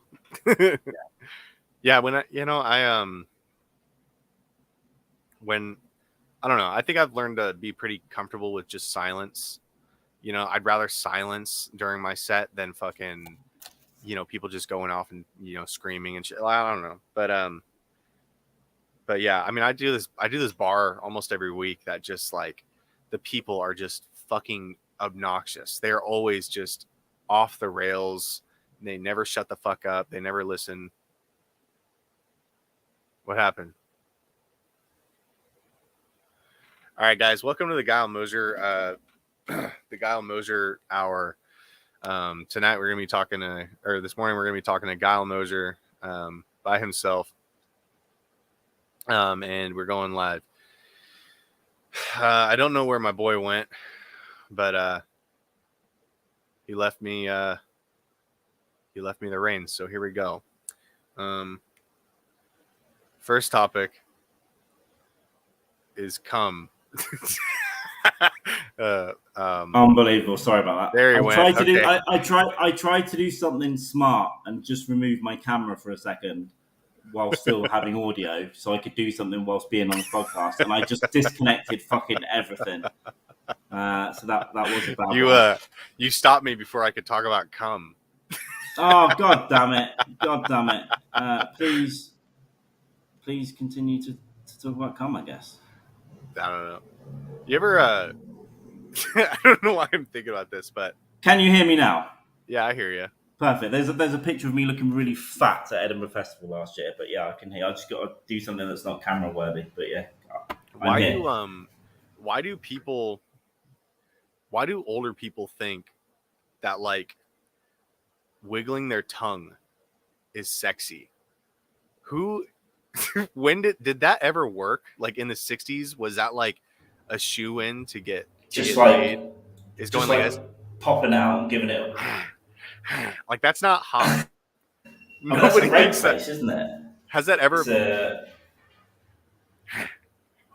That's fucking gross, dude. You know what I'm talking about?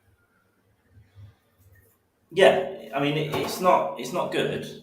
It's definitely not. You're in the bathroom right now. I'm in the bathroom. I'm not doing anything weird. I'm literally doing something weird. Are you taking a dump? I'm not taking a dump. Guys in the chat, would I ever go to the toilet on a podcast? Dude. No, so I don't think so. I'm not. I promise I'm not. This is definitely bathroom noise. But it is a bathroom noise. But yeah, I don't understand why old people think that that's like a, I don't know. It probably got somebody some pussy at some point to wiggle their tongue at a random, you know what I mean? Like it must have worked, yeah, but it has to have been. It was probably a retarded girl that it worked on. Like it's a display of sexual prowess to show how fast you can wiggle your tongue, like with what. Well, I can understand it if it was in the animal kingdom, if it's like a bird or a snake or something. Maybe tongue flicking is, attractive. It's so weird. That and like, dude, the new one The new one that I'm seeing, like I've seen it on like Instagram, is boys like wiggling their fingers. They go like this, and they like wiggle their fingers. Like, I mean, that was probably like a year ago that was popular. But you see dudes with like TikTok haircuts. Yeah, I'm gonna have like to find this. I've big gay poofy hair, and they have like an earring, and then they do this with their fingers. Like girls are gonna go like, oh my god, finger me right now, please, just finger me.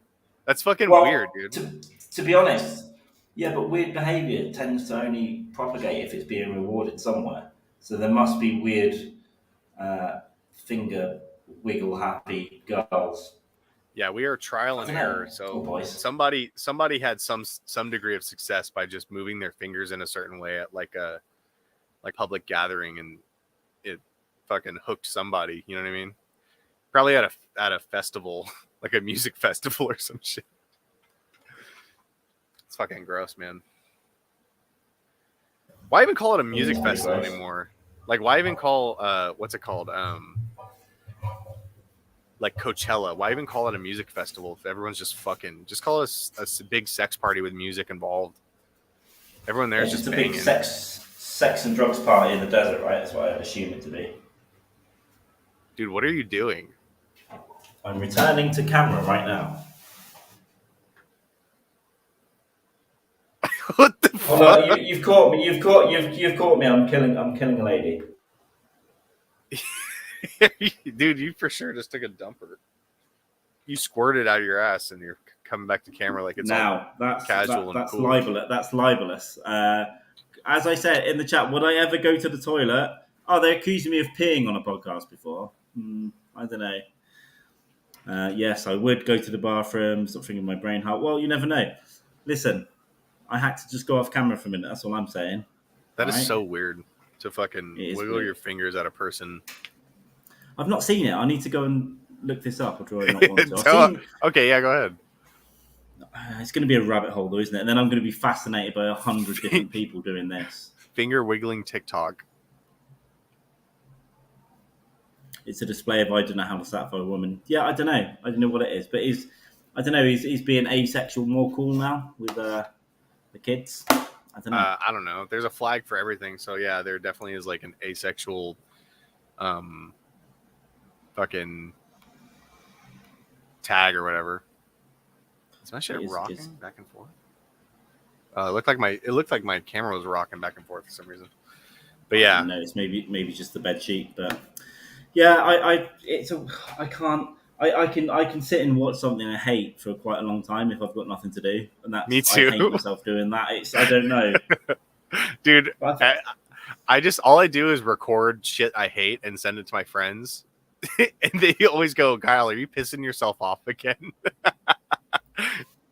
Are you pissing yourself off again? Are you making yourself mad on? It tends to be the real hate talk tends to be about other comics. So it's if we've got various group chats and it tends to be a screenshot of their current fucking behaviour online, their opinions or something that's happened, and then we will continue to destroy that person for a whole day behind their back. That's something that I enjoy doing, just tearing apart someone's soul and family and personality. Because I don't keep it private, man. I immediately, if I see something I don't like, I immediately gas them right then and there. I have no problem doing it in the comments section. If I there are times where I do have to do that. I try not to because I can go, my instant reaction is pretty bad. If these group chats were released, I think several of us would maybe, I don't know, would be ostracized from 80% of a particular comedy scene, I think. But I am anyway, Who am I going to, like I said before, who am I going to upset? I said to my friends before, who am I really going to upset? The people that don't book me anyway. Yeah, is the answer. It's like that.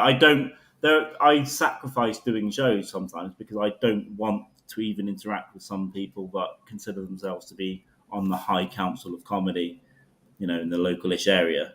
So I kind of ostracize myself anyway. I go further away and then do the shows that I want to do. I don't just do everything. Yeah. Which probably will be detrimental and probably has been to me. But yeah, I don't want to have to beg to idiots. Me either, dude. I kind of burned myself to getting into when I first really got in, I'm still a beginner, but like when I really first started out, like, I thought that all comedians were actually fucking comedians, and you could talk to them and joke around with them. And I found out pretty quickly that most comedians only have a sense of humor when they're on stage. And when you have a conversation with them, if you say like if you actually start razzing them, like even lightly, they get all fucking like they try. It's fucking weird. Like have a fucking sense of humor, dude. Like I don't know. There's a lot of comedians that are really cool with me that like I talk to every once in a while, and like I really appreciate their, then like, but those are the only people I can riff with in comedy. But like when it comes to like most comedians where I'm at, like they really have no sense of humor. It's kind of the same, shitty. Exactly the same. The scene is full of fucking entitled former drama students or people that just they don't seem to like humor or comedy. It's just, and they certainly can't handle, being trashed. Whereas my group of the clique that I've got is small, but we eviscerate anyone together and each other. And there's no, if someone really fucking gets me in person or on whatever it is, I love it. It's like that. Yeah, I love it too. It's funny. Like, okay, I had this one comedian who I like. He's not one of the people I'm talking about. He's really fucking funny. I honestly forget his name because I've only met him one time, but he's one of the funniest comedians I've ever fucking seen. I've seen I've seen him twice now. Anyway, he talked about his like he's gay and he was going through a divorce, and he was talking about it on stage, and obviously like he was like in pain, you know what I mean? His set was really fucking hilarious despite being, in such a poor state. I could tell he was going through it. But like I really have to commend him because like I went up, and after he fucking killed his set, he goes to a table, and he's like, I think he might have been crying a little bit. Like he was, it's obviously an emotional time for him. And I sympathize, I felt really bad. And I started to go into a joke about what he talked about, because I didn't realize that he was like actually like that upset. I didn't know if he was like really doing a bit or not. Like, but looking back on it, I know now. But I said, I started going into a joke about him, and he looked up, and like I realized like, oh, I probably shouldn't say this joke. And I was like, I really want to do this joke, but I was like, never mind, And I kind of wanted to see what he thought. And he said, do the joke or you're homophobic. And I said, okay. I was like, yeah, no wonder he's so upset. Two guys can only stay together, two guys can only bond over disappointing their fathers for so long. And he fucking lost it. He fucking, he loved the fucking, anyway. And then after my set, I realized that like, I felt kind of bad, you know what I mean? Because I didn't want to like hurt his feelings. I was just making a joke. It's just low hanging fruit, you know what I mean? Yeah. And he comes up, and I was like, I'm sorry about that joke, man. I was like, you're a good sport for life. And he interrupts me, and he goes, oh no, it wasn't a bad joke. It was just bad writing. Fucking hilarious, dude. But that's fair. Yeah, we had a roast battle of about 6 months ago, and it was a lot of fun, and it was just comics. And you always wonder how hard are people going to go. And I just said to me, we left space if people didn't want us to mention one thing or something, like their dead dad or something, whatever.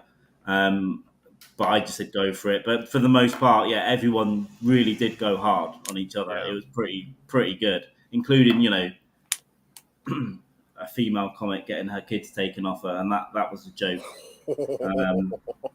And to be fair to her, though, she was like, yeah, that was a good one. You could tell it hurt, but I think that, I think it's good to find a bunch of people that can take anything, but then understand, one, it's a joke, and two, something, even if it does hurt a little bit, if it's funny or it's good writing, I think you should appreciate it. But there are plenty of people around that I know that wouldn't take that and take themselves very seriously, which is very strange for a comic.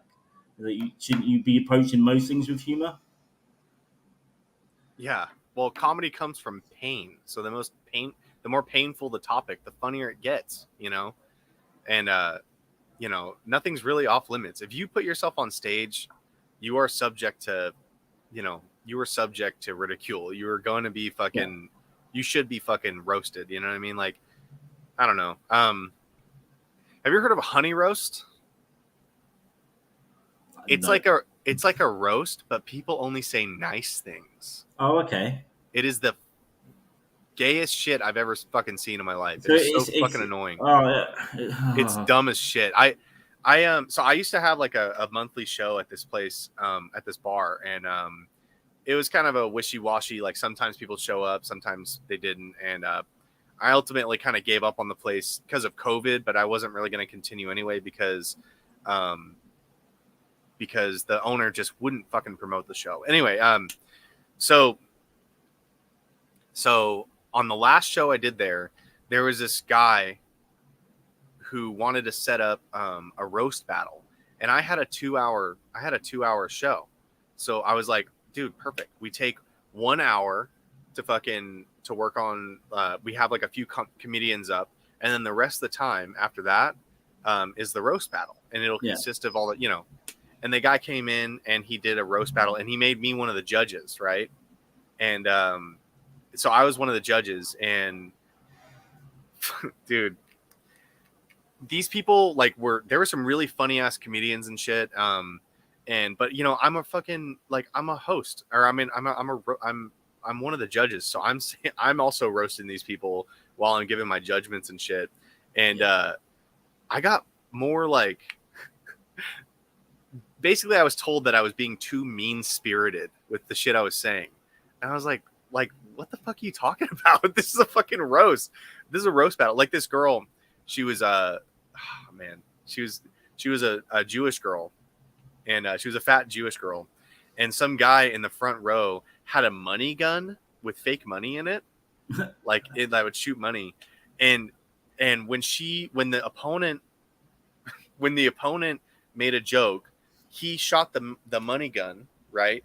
And the fat Jewish girl bent over and picked up the fake money and gagged. She gagged. I don't know why she gagged, right? And I said, and afterwards I said, I don't know if she gagged because she bent over too fast, or bent over and stood up too fast because she's fat, or because she's Jewish and the money was fake. And everyone, just dead silence, dude.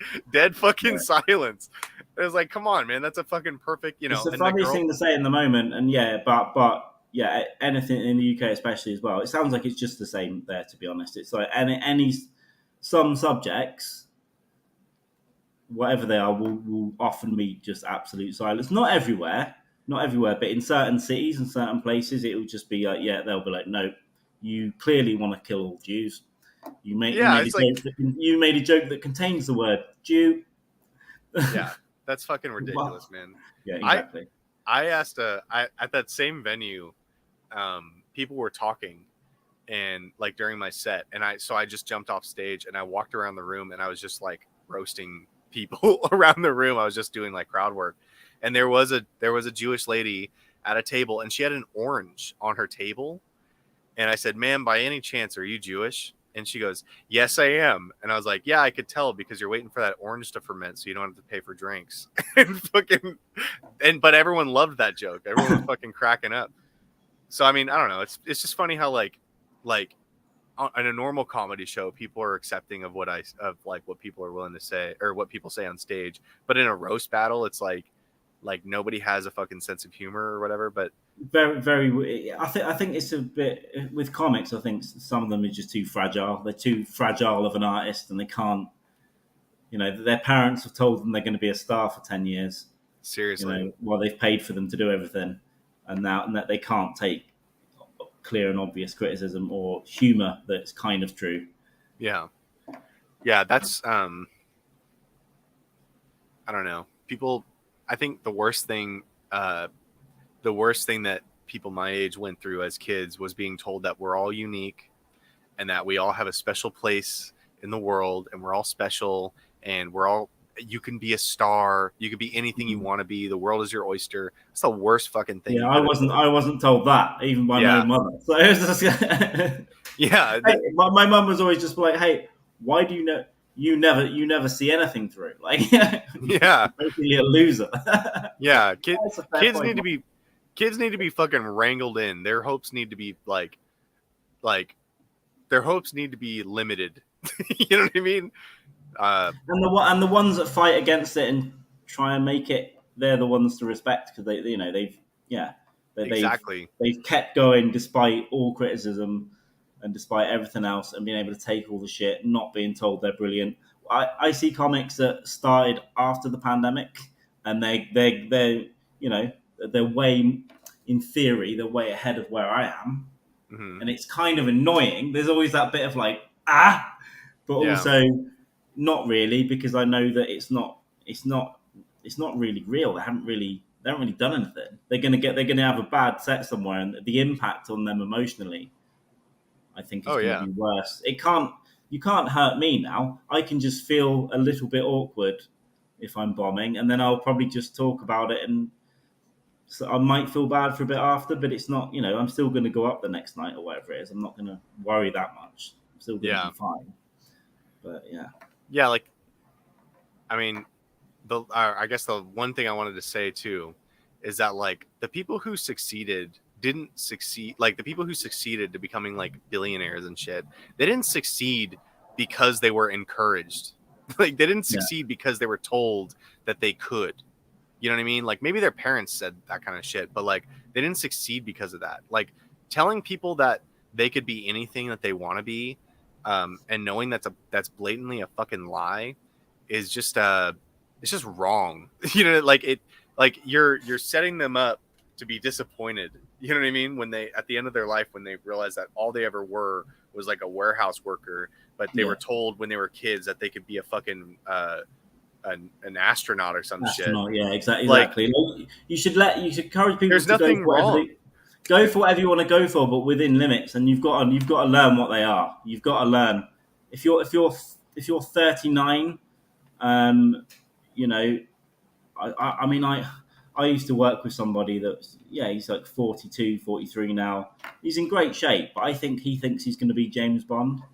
Yeah. One day, and it's like he's taking stuntman courses and all this kind of stuff, and it's like, I mean, it's cool when we play football together and you climb the fence and kind of flip over it at 42. I'm glad you can still do that. My back hurts now. I can't do that. But you're not going to be, and you're probably not going to be James Bond. And by the way, like, there's nothing wrong with being a warehouse worker and retiring. Like, you know what I mean? Like, and there's nothing wrong with that, and like, and there's nothing wrong with like trying to be a fucking James Bond either. Like, you can pursue that shit, but just like, don't be disappointed when it doesn't work out because you were told your whole life that you could be anything. I'd rather do nothing, do zero with comedy, right? Just do zero with it, but try and have a nice time doing it, and that's it. I'm not going to kill myself because I'm not a star. There are people that probably move to LA and think they're going to be an actress, or and end up sucking a dick 50 times a day on Pornhub because they're not very good. Yeah, and they cry about it. They cry that they're sad that they didn't become the next fucking whatever. You know what I mean? And like, but if they were never told that they could be that in the first place, if they're sucking dick on Pornhub, then they are succeeding. You know what I mean? Like, if they didn't think that they could be, you found your niche, you found your thing. Yeah, man. I mean, like, nobody ever told me I could be a comedian. You know what I mean? I'm not a successful comedian. I'm a fucking nobody. Nobody even knows who I am. That doesn't break my heart. Like, I don't give a fuck. I just do it for fun. And like, I work hard at it, like I go to every show I can get to, and I write the best jokes I can, but it doesn't break my heart that like there are people more successful than me. And in fact, on top of that, I'm able to be happy for people who are succeeding in it, that started at the same place I did, that are fucking doing good. There's a bunch of people that when I first started had also just started, and they're doing fucking great. And I think that's awesome. Like, I'm super happy for them, and it doesn't bother. Like, I'm not asking them for favors. If you sit around in bitterness for months and years about other people, you're not, well, first of all, you're probably not writing jokes. Yeah. You're thinking too much about other people. I don't give a shit what anyone else is doing. If they're successful, great. Yeah, I know people that have started to do well now, and I'm super pleased for them. I've got to figure out how to get better every year, and that's it. Maybe I'll die in 6 months. Maybe it'll get better next year in comedy. Maybe it won't, but I'm probably gonna be fine, and I'm probably still gonna enjoy it. Yeah. Do you have any stand up on YouTube? I've never seen your stand up. No. There's a terrible video of part of an old roast battle that isn't. It's also highly edited because of really funny stuff we couldn't put in because it would have got kicked off of YouTube straight away. Oh my god! But no, actually, I've got some videos now, but it's just a case of me getting them up. It's just a case of me actually. I've got one somewhere that I need to try and organise the sound on it a little bit better, and then over the next few months when I get back, if I can do something in Brazil, I might just put that up because the chances are I'm just going to be fucking around. It's highly unlikely to get my normal stuff. But over the next few months, I'm going to start putting some more clips up and stuff as well. It's just a point. I'm at a point now where I'm doing better gigs and getting better videos, whereas I went for a long time where every time I filmed something, it was shit, or I wasn't happy that I had tits, or I think one video. It was right after COVID, and I wasn't ready. I just felt a bit slow. And another one that was filmed that I was looking forward to. The audience was the promoter and his mum and dad and some other comedians, and I just talked about how awkward the night was for a few minutes. So maybe if I dig that one out as well. But yeah, I want to get more online in the next few months now. It's just something that I've been wary of in the past because I do know people that have put up every set they've ever done, or that you look at it and these people and you like them, you think, should you put that online? I don't know. Yeah. I don't know. But yeah, there's stuff. There's stuff you can put on something, maybe some crowd work or maybe some stuff that happens spontaneously at a night that's funny. I'm going to start filming pretty much everything. I get the audio from everything anyway, but yeah. See, like I've been posting on Instagram, just like jokes that I'm never gonna do again. You know what I mean? Like every set I do, even if it's like an open mic, I always have to address the room. I always have a joke that only applies to that situation. I like doing that too. Yeah, I like writing. While I'm waiting to go up. Sometimes I'll just look what's happening, what some of the crowd have been talking about, and I'll try and come up with a couple of things. Yeah. From that night as well. So that kind of stuff interesting. I just use my throwaway, but I have like 2 10-minute sets that I have one 10-minute set that I have up on YouTube. I think it's private right now just because I didn't think it was funny until recently. And but like I don't know. I can never, no matter, I'm a good videographer. Okay. I'm good at filming people, but when I ask somebody to fucking film for me, it never comes out good. And it's just like, I don't know. I even went to a club a little while ago and they had like a pretty professional like video setup. Yeah. But the fucking audio was so bad. Like you could even hear the host talking because he had a mic. You could hear, and it was recording everything. You could hear the host talking in the booth. And there was snapping and popping in the audio, and like I had to run it through a bunch of filters on fucking Audacity just to get the audio to be like slightly good or better, and fucking. But it's like I don't know. And then I had to pay money to get that set, and they wouldn't let me record my own set. But I had to pay money to get that. Yeah, I've had the same thing recently. I've got quite a good video, but I had to pay for it. It wasn't much, and I didn't mind, but it was like, yeah, that's annoying. And the video is pretty good, but the audio is a bit shonky. It's actually off the board, I think. So it's not, you haven't got the audience, people talking and stuff, but it's not, there's something off with it. So I'm going to see if I can filter that up a bit, try and do something with it. But that's quite a good video. Yeah, but it's a nightmare anyway. When I start running, whenever I choose where I'm going to live, I'll start running somewhere, and I want it to be really good for comics. I want to film it.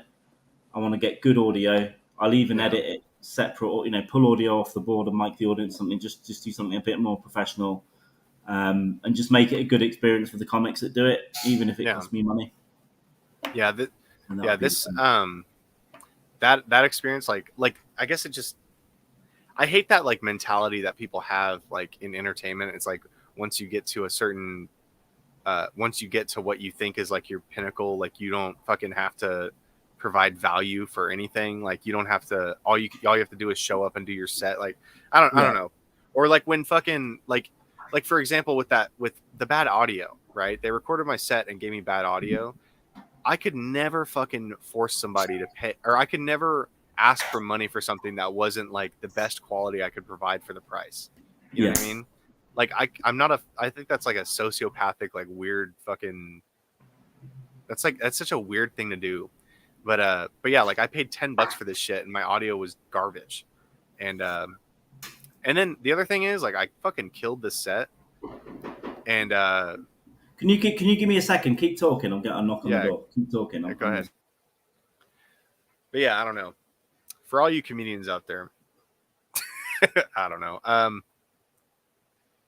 Yeah, it just pisses me off that like people don't have like an eye, like don't have like a willingness to like go above and beyond for the money that they're getting, and then they expect to be paid. They expect to be like compensated above and beyond what it's worth. You know what I mean? Like if I'm told I'm going to get paid to do a set, I will do everything I can to prepare for it. You know, like I did a set the other day. I knew the day before that I was going to get booked on this, because like I got swapped in. And they told me I was going to get paid. I didn't know how much. And I showed up. I showed up before it even started, before anyone was even there. And I had jokes written down. Like I had everything, and I fucking killed that set. And then I ended up getting $30. But I'm like, I know that they got their fucking $30 worth. You know what I mean? I know $30 is nothing. But like I was like, I know that they got their fucking $30 worth, because, you know, and I wouldn't be able to say I killed that set, or if I can't say I killed that set, like I wouldn't let them pay me. You know what I mean? You've got to want to feel that you've earned it, exactly. Yeah, I think the same thing. You know, if you've got some videographer there just churning out, they don't really care. I mean, it does look good. It's probably the best thing, you know. But I was probably at like 70%, so it wasn't the best thing. But I probably will clip it and put some stuff out. But I just do want to fix this audio. But when I start doing it, the first night, guess what? I might make some mistakes. It might not be perfect, but eventually I'll get it right. And I don't think I'd charge comics. I think if I can get the time and get a good workflow down, I think I'll probably just send the videos. Yeah. It's not much work all you got to do is chop shit, chuck some other sound on the top of it, and render it out or whatnot. I mean, quite enjoy doing it anyway. I think I'll probably do it for free. Do you use Audacity? Yeah, I've used Audacity over the years. When I first started podcasting, I recorded onto Audacity years ago. So I can use Audacity. I normally have some kind of video software. On this laptop, I can't install much, but yeah, I can get what I need done. Yeah. Audacity is pretty good. It's free. You know what I mean? Audacity is it's pretty feature heavy. I mean, it looks like a piece of shit, but it's I've used it on and off for years. Actually, Audacity, many years. So yeah, fixing audio and that kind of stuff is pretty good. So, yeah, me and my friends used to record music on Audacity, and we laid down some shitty fucking tracks. Yeah, I think I tried to record some guitar once. Really? It wasn't great. It wasn't great, but I enjoyed the process of learning. Yeah, that's why I got this boom mic, so I could swing it down to my amp down here and fucking record guitar. And I don't think I've ever done it once. I got this whole setup. Yeah, like I said, I pick up and I drop interests all the fucking time. You come back to guitars are good. I've been playing guitar for years as well, but for the last 2 years I haven't really played. Really? But yeah, I think when I get settled again, I'll start buying more guitars again and just start playing. It used to be a bit of therapy for me as well, just picking it up and playing. Learning a song that you like, or writing something. It's just enjoyable. I literally do not have the patience to learn a song. I get so bored. Sorry. Sorry. I'm a bit. This is the autism. I can get pretty obsessive over anything. I'll spend a weekend trying to learn something, but yeah, I do drop stuff as well. That's the thing. But I guess therapy the last few years has been people letting me talk into a microphone. That's good for my mental health. I think if I didn't have that, I don't know what sort of state I'd be in. It'd be a lot worse. Yeah, I don't. I was like surprised that anybody hit me up to be on a podcast. I was like, wow, I was like, who the fuck wants to talk to me? Yeah, but who the fuck? This is a very small podcast, isn't it? Yeah. So we started. I only really took this seriously from about December, though. Really, I've been doing this one a couple of years. It used to be called Refreshingly Non-Epstein, but I changed the name because it's about an international sex trafficker. That's what I used for the logo. But I only started making more effort in December, basically. So it's just a few months for this one. But yeah, it's been slow but good. I think it's got better. It's got when I'm home, I've got a decent setup and mic and everything. But I wanted to keep it going while I was traveling to keep it. And as you say, we've got some absolute wrong uns that do watch quite regularly.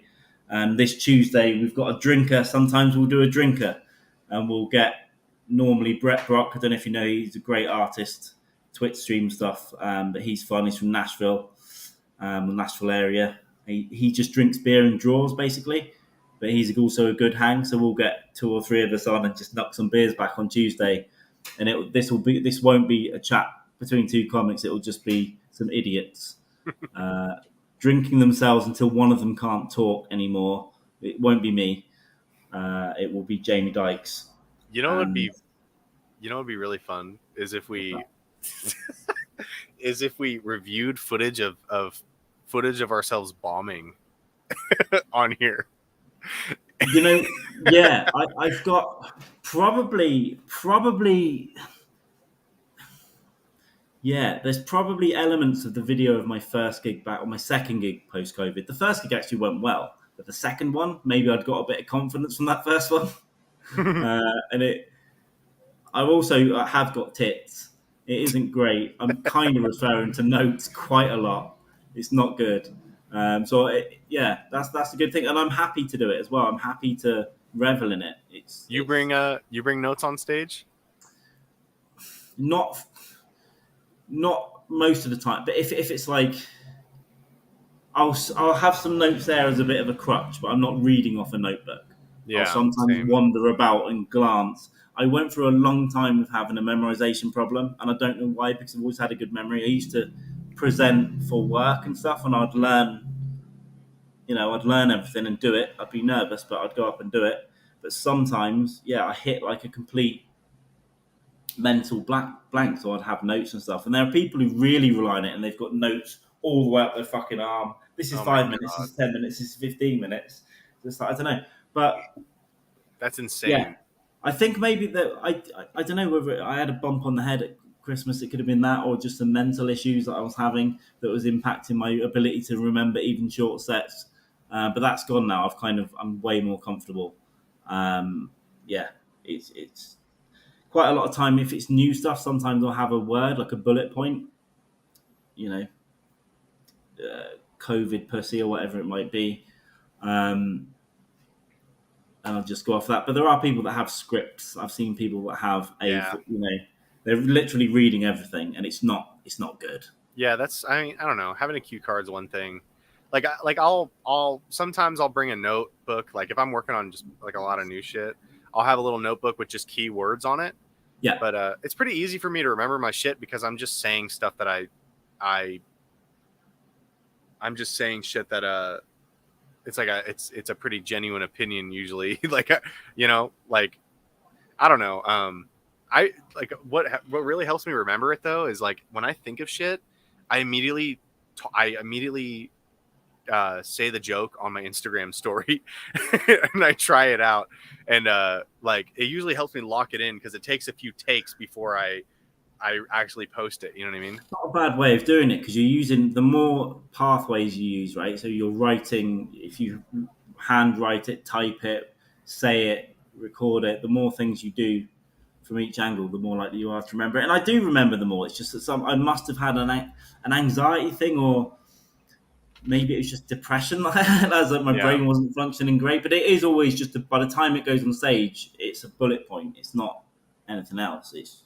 I might write stuff out a few times and it becomes a bullet point. So what I'd normally do is chuck a notebook at the side if it's a mic or something, and I'm not reading off it. But if I start to struggle mentally while I'm doing something, I'll wander over and just look down and carry on. But yeah, for the most part, I'm stopping doing that. It's it's strange how like your mentality can really fuck with your memory. Like when I was really going through shit, like I was having a hard time a few months ago.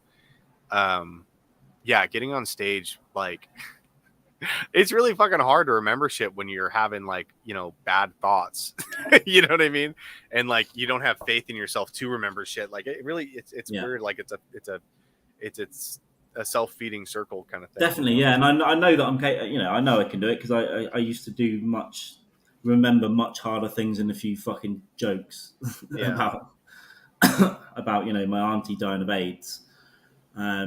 Jesus Christ. That was I like that one. It's good. It's I don't do it very much. Sometimes I'll just gauge the crowd, and then it's quite a long one. And then sometimes I think it's funny, but it is real. And then I make it silly at the end to make everyone feel a bit better. How does that joke go? Can I hear that? You know what?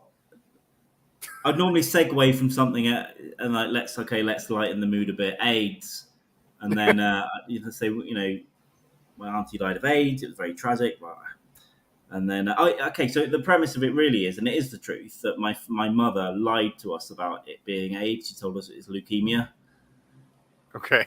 It's just basically talking about what a weird lie that is. What to like that. I guess autoimmune disorders aren't cool enough for my kids. Don't be a HIV div. Just sort of shit like that. But it does end up with how she came up with that lie, and it is her wanking my dad off onto her tits, basically when she gets it. That's not obviously the formed joke, but that's some things that I talk about in there, and I do act that one out quite a lot as well, and it is good. Doesn't always, sometimes just makes people feel uncomfortable, but for the most part, yeah, it's the kind of where you get the laugh, but also like a fuck, like in the middle as well, like someone said, Jesus Christ, like, Jesus Christ. The shock. I quite like those ones as well because it's just fun. It's just fun for me. And it is, it is real. It's an honest thing that definitely happened, and then I make it silly as well. So, but yeah, I'm happy to joke about anything. I like, especially stuff that's deeply hurtful or painful. I guess I just find a funny way of thinking about it, and then try, But then you'll get people in the audience going, oh, "I knew someone with AIDS. How dare you even mention the word in comedy?" Oh my god. Yeah. Those people can get AIDS and die. Sorry, I can't joke about Epstein. I don't fuck kids. Yeah. If I did, could I joke about it? Yeah. No, I have a joke. It's like it's my favorite joke to tell. But like my thing is, I like to goat the audience into a response. Like I like to elicit a response that that I know that they're gonna have. You know what I mean? Like I always say, like I have a joke where I go, I'm broke as fuck and I'm looking for a car on Craigslist. It turns out the cheapest car on Craigslist is vans without windows. And I go, what do we call vans without windows? What do we call vans without windows? You're actually asking a question. You're asking, what do you call vans without windows? Yeah, what would you call a van without windows? A rape van. We call them rape vans. You know what I mean? Yeah. And then I go on. I go rape van. That's kind of fucked up. I'm like, you guys call them a rape van. I call them a work van. Like when I see a van like that, I think of a dude feeding his family. And when you guys see a guy trying to feed his family drive by, you go, there goes a fucking rapist. he's gonna go fuck someone without their permission. And I fucking that is fun. That is fun. Get you when you can sort of predict an audience reaction to something and then build on it. That is always fun. And then I riff on it for I can riff on it for 10 minutes. I'm like, I say, don't you think it's kind of fucked up how much sway we give rapists over the van market? Like considering how many vans there really are and how few rapists there are. Like you rape one or two people in a van and suddenly all vans are rape vans. They're all rape vans. You know what I mean? Anyway, but yeah, I love that joke. I think it is all good, and I do enjoy it, and I do miss. One thing about coming here, I knew that I was sacrificing gig time, and when I get back, I've got I've got a little festival next month, which is the only reason I'm leaving, by the way. And it's at a place where it looks like you might get stabbed, but he only opens for comedy, and it's a great it's just a fun hang. It's a weekend, so I'm going to go and do mine on a Friday night, like a late spot, and I'm going to stay and just hang with comics for a couple of days. And most of them up that way are cool as well. There's very few idiots, which is rare. They're all idiots, dude. They do comedy. That is true, isn't it? It's the most psychotic thing in the world to do comedy. It's stupid. It's narcissistic and fucking... You're traveling for hours for no money to fucking tell jokes that no one's interested in. Yeah. Yeah, punish yourself. You're going somewhere to get in the way of some dude getting pussy. You know what I mean? Somebody that doesn't want you to interrupt them, you're gonna interrupt them, like at a bar. They just gone out for a burger and to get some pussy. Yeah, seriously. Bearing your soul. And then I'm going to support at Edinburgh Festival just for a few days. It's not my own show or anything. Just on a group show up there. I will try and film that one because I think I've got 3 nights that are guaranteed at the moment. Just short sets.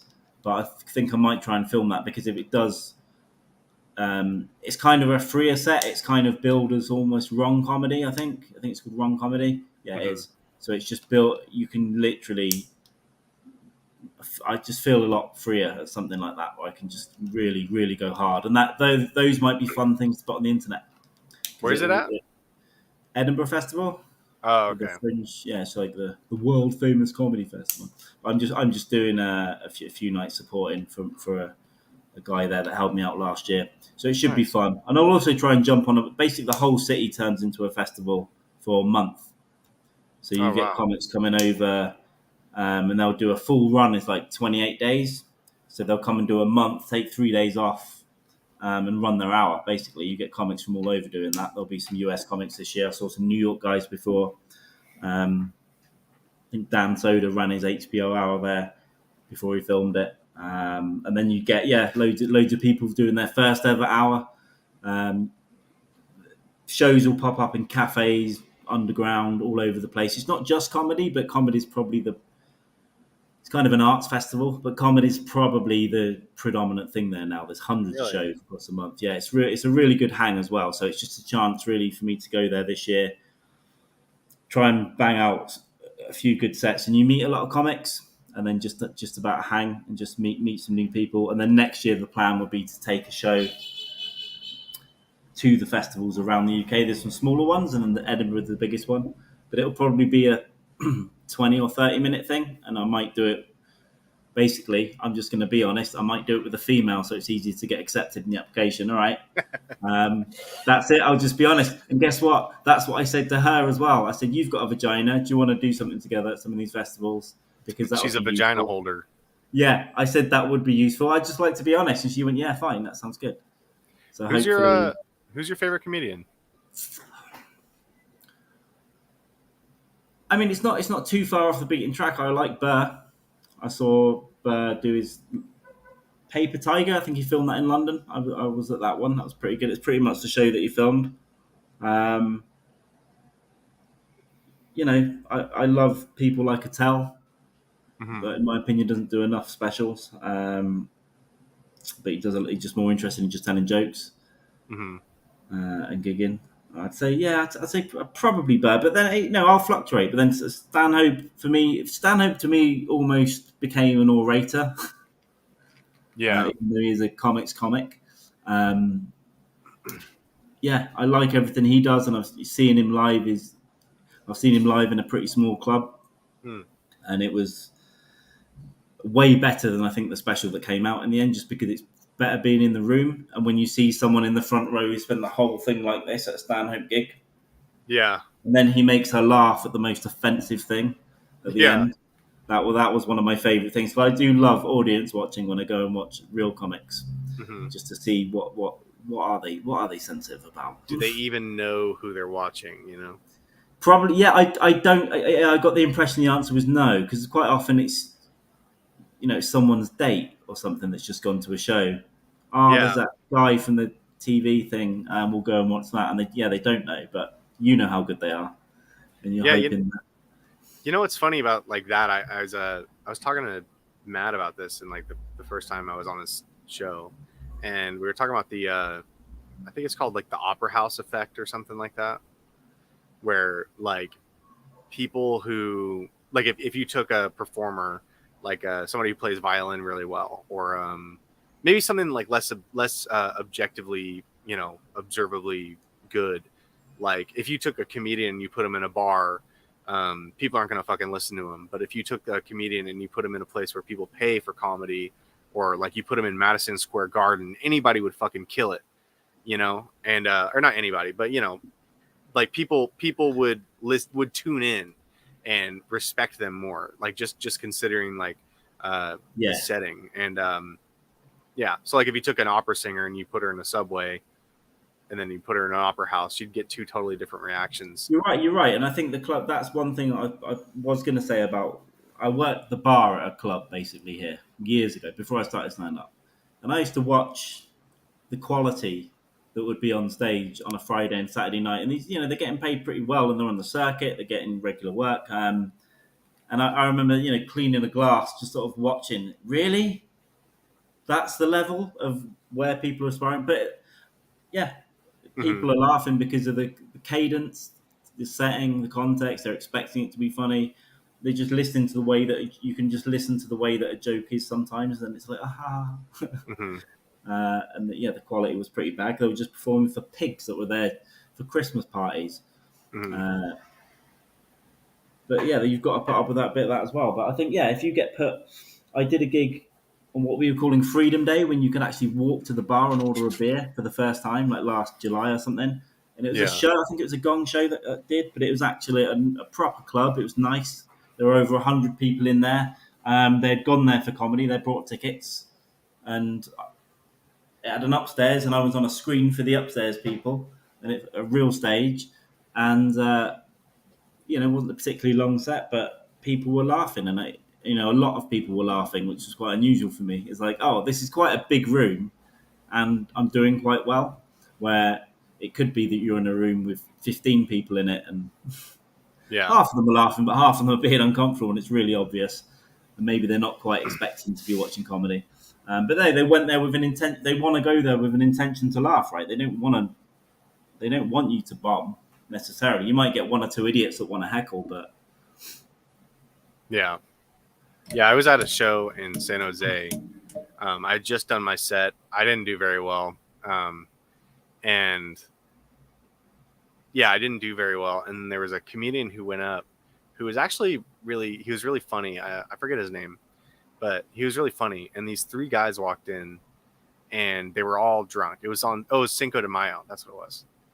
And these three guys walked in, and one of them, like, they all sat next to me, and one of them goes, he literally said, "I'm gonna heckle. Watch, I'm gonna heckle." And then he kept saying, I guess he thought like everyone in there was like a liberal or something. And he goes, "Go Trump! Go Trump!" He kept doing that over and over. "Go Trump!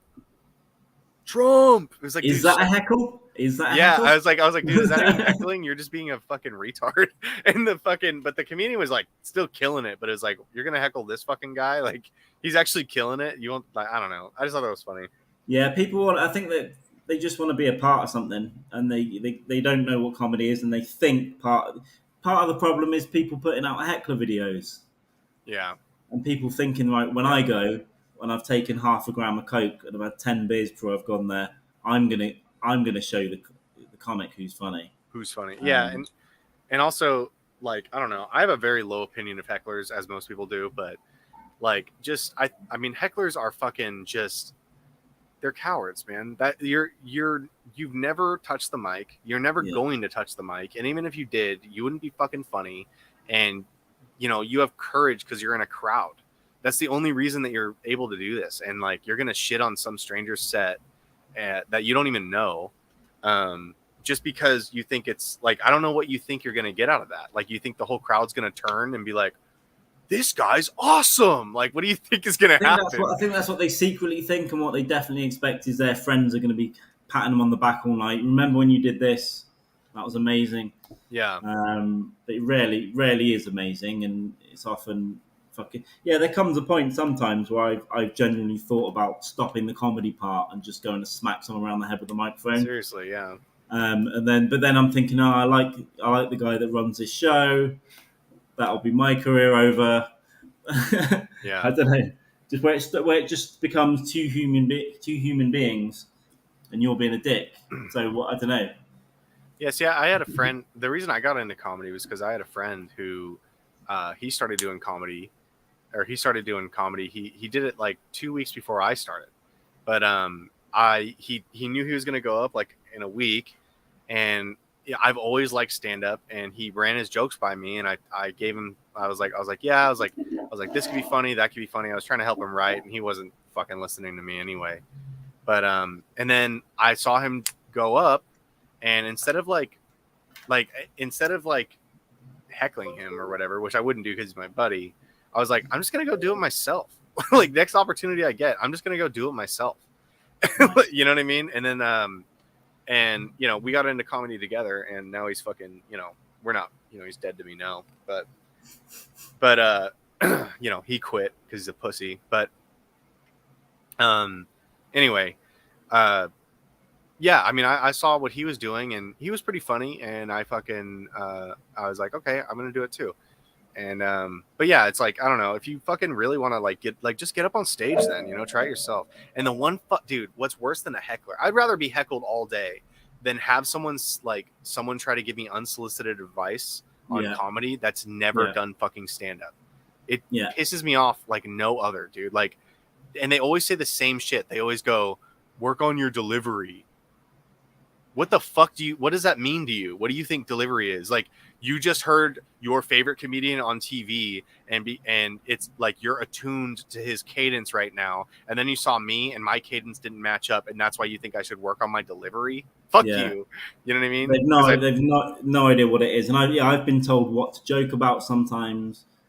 Dude, it's bad enough when it's not. We're like, hey, you should write some jokes about this. So why? No, I don't give a fuck about your opinions about politics, like, dude, or mine. I'm just trying to be funny and have fun. Yeah, like and people converse with you, they think of you as a comedian first, and like they're like you say something funny, and they're like, you should use that. Shut up, dude. Shut the fuck up. I'm glad you're here to tell me when to fucking write things down. Yeah, I mean, I'm cool with input. You know, it doesn't bother me, but I just hate like, it's like, dude, I'm off right now. Just, you know what I mean? I don't know. I'm kind of always on, but I'm also, it's like, I don't want to hear that shit from you. Like, you know what I mean? When I've come off stage, I literally, you get the little dump of adrenaline or whatever that you've just been having, and then I just want to chill. And now I don't really want to talk to anyone, but I'll go and see my other comic friends, I guess, and we'll go and have a beer. Yeah. And then, if someone says that was good, thank you, cheers. But yeah, I don't want any advice from. Yeah. If a comic that I respect says, I really like that joke. Totally different. What about this? Or maybe try. You know, I don't mind that stuff. I love that. If it's an audience member, then I'll speak to friends. You know, till 5 a.m. sometimes, just about comedy, just about sets and stuff. And well, you know, the other thing is, like, I'll take. What the fuck? I'll take advice from somebody who, like, if somebody has a good point or like actually thinks of something funny to say, like, I'm totally cool with, I'll fucking hear it all day. But I just hate when people give me like some vapid, empty, just advice that they heard somebody say on a podcast somewhere, and they just they're just parroting the words to me, and I know that they don't even know what the fuck they're talking about. Like I did a set at this one brewery, and one of the bartenders said after I got off, he said, that was really good for your first time. It wasn't my first time, and I killed my set. I did really good. I know I did good. I fucking produced the show. I wouldn't produce the show if I didn't know what the fuck I was doing. And then he goes, you just got to work on your delivery. And I was like, I just said, I was like, what do you mean? What do you mean by that? Like, what do you mean by delivery? And he goes, like, you say it like so monotone. You should like be more excited. And I was just like, I don't even remember I was like, what joke are you talking about? Because like some of the jokes I have, the punchline is that I'm not excited. You know what I mean? The punchline is that it is monotone. That's why it's funny. I'm talking about something like exciting, and I'm providing juxtaposition with the fact that I'm not excited. You know what I mean? Like, that's the joke, you fucking moron. But But those guys don't fuck with me anymore for some reason because I gassed this fucking lady in the front row who wouldn't shut up that they should have kicked out, and now they won't even hit me up for another show. So I don't know what the fuck's up with them. I don't know. It's too much. I bitch about comedy all the time, but I absolutely love it. I was also I keep having to remind myself that of course I love it, and it's nice. It's nice when there's been a nice night and everyone that you know's done well, everyone that you like's done well. Maybe there's someone you don't like and they bond a little bit, and that's that's all nice too. As long as the show good. Oh, delusion is another thing. I'll wrap this up soon, but delusion is another thing that's very common with unsuccessful comedians. Very common, like their levels of their own ability or their thoughts about their own ability is just wild. It's wild. Yeah. I know one right now that openly says he's in the top 10 of this city. Or he's awful. He's awful. And who talks like that anyway? Yeah. Yeah, I mean, well, I don't know. Complaining about comedy is just like it comes with like the curse of being somewhat cerebral. You know, you notice the things that you don't like of something, and like just because you're complaining about it doesn't mean that you hate it as a whole. It just means that you wish some part of it was a little different, or at least it's funny. At least it's funny to me how much I hate comedy and still do it. You know what I mean? Like, I think that's funny. Yeah, comedians drive me absolutely fucking insane. And there are times where I think I do want to get some comedians' heads and smash them against the wall so they can't move. But they just drive me insane. Promoters are comedians, venues comedians, audiences fuck them as well. And but it is all good. It is all good. But it is, I guess, because we spend so much time thinking about it and doing it, and it's so much effort. But yeah, if you've got to almost complain and laugh about some of the shit in it. Otherwise, you're always going to get treated. You know, I've been in an argument with a. I don't know if I said this on Napo's thing, but I run a night a few years ago. Only went twice before the pandemic, and the guy died. But we'd had an argument at 11 p.m. It was about people not being in the venue and whose fault that was. And he must have died within hours of that. So maybe I contributed to killing a venue owner. And, Jesus, man! So you did the world a favor, is what you're saying? Yeah, fucking. He goes, "Why aren't there people here?" I was like, "It's your venue. It's your venue, bitch. It's your venue. It's in a really awkward. It's really nice, but it's in an awkward location. People can't really see it. You've got to tell them where it is. And you promised me that there were websites." And all, they've got these community websites that they advertise on and all that stuff, and none of it was done. They didn't make one fucking post about it. Yeah. So, and I spent money promoting it. I paid for promotion online. I got posters. I spent time doing it, and no one turned up. But the comics turned up. Yeah. They come up and they want to get paid, and they don't want to do anything to promote it. And they just want to fucking kill their set. The first one there, a very nice comic, didn't take the money that I offered him. He said, "Nah, keep it for the night," basically. It was a sympathy move, but I did really appreciate it. I was like, "Thank you," because I have spent money on this, and we did okay. But we actually did okay on that first night. But it was just just weird stuff. And anyway, I'm glad the cunt's dead. Fuck.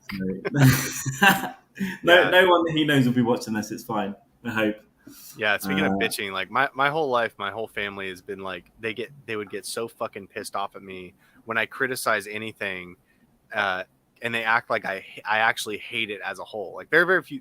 Like there's some things I hate. Like I fucking hate like Harry Potter and like superhero movies and shit. But I can still like watch them and like enjoy the fact that they're so stupid. You know what I mean? Like I don't indulge in them. Like I would never pay for that kind of shit. But like. Anyway, but yeah, my whole life fucking, you're so negative. You're so negative. It's like, that's funny. It's funny to fucking bitch about this stuff. It's funny to like observe how ridiculous shit is and like question the world around you and like, and laugh about its absurdity and like, it's emptiness. Like you're on mute, by the way. You're muted.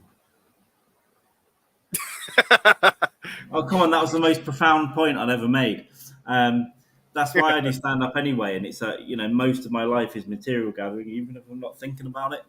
It is really, because so much weird shit happens. And I might throw a note into my notepad to go in and write up later. But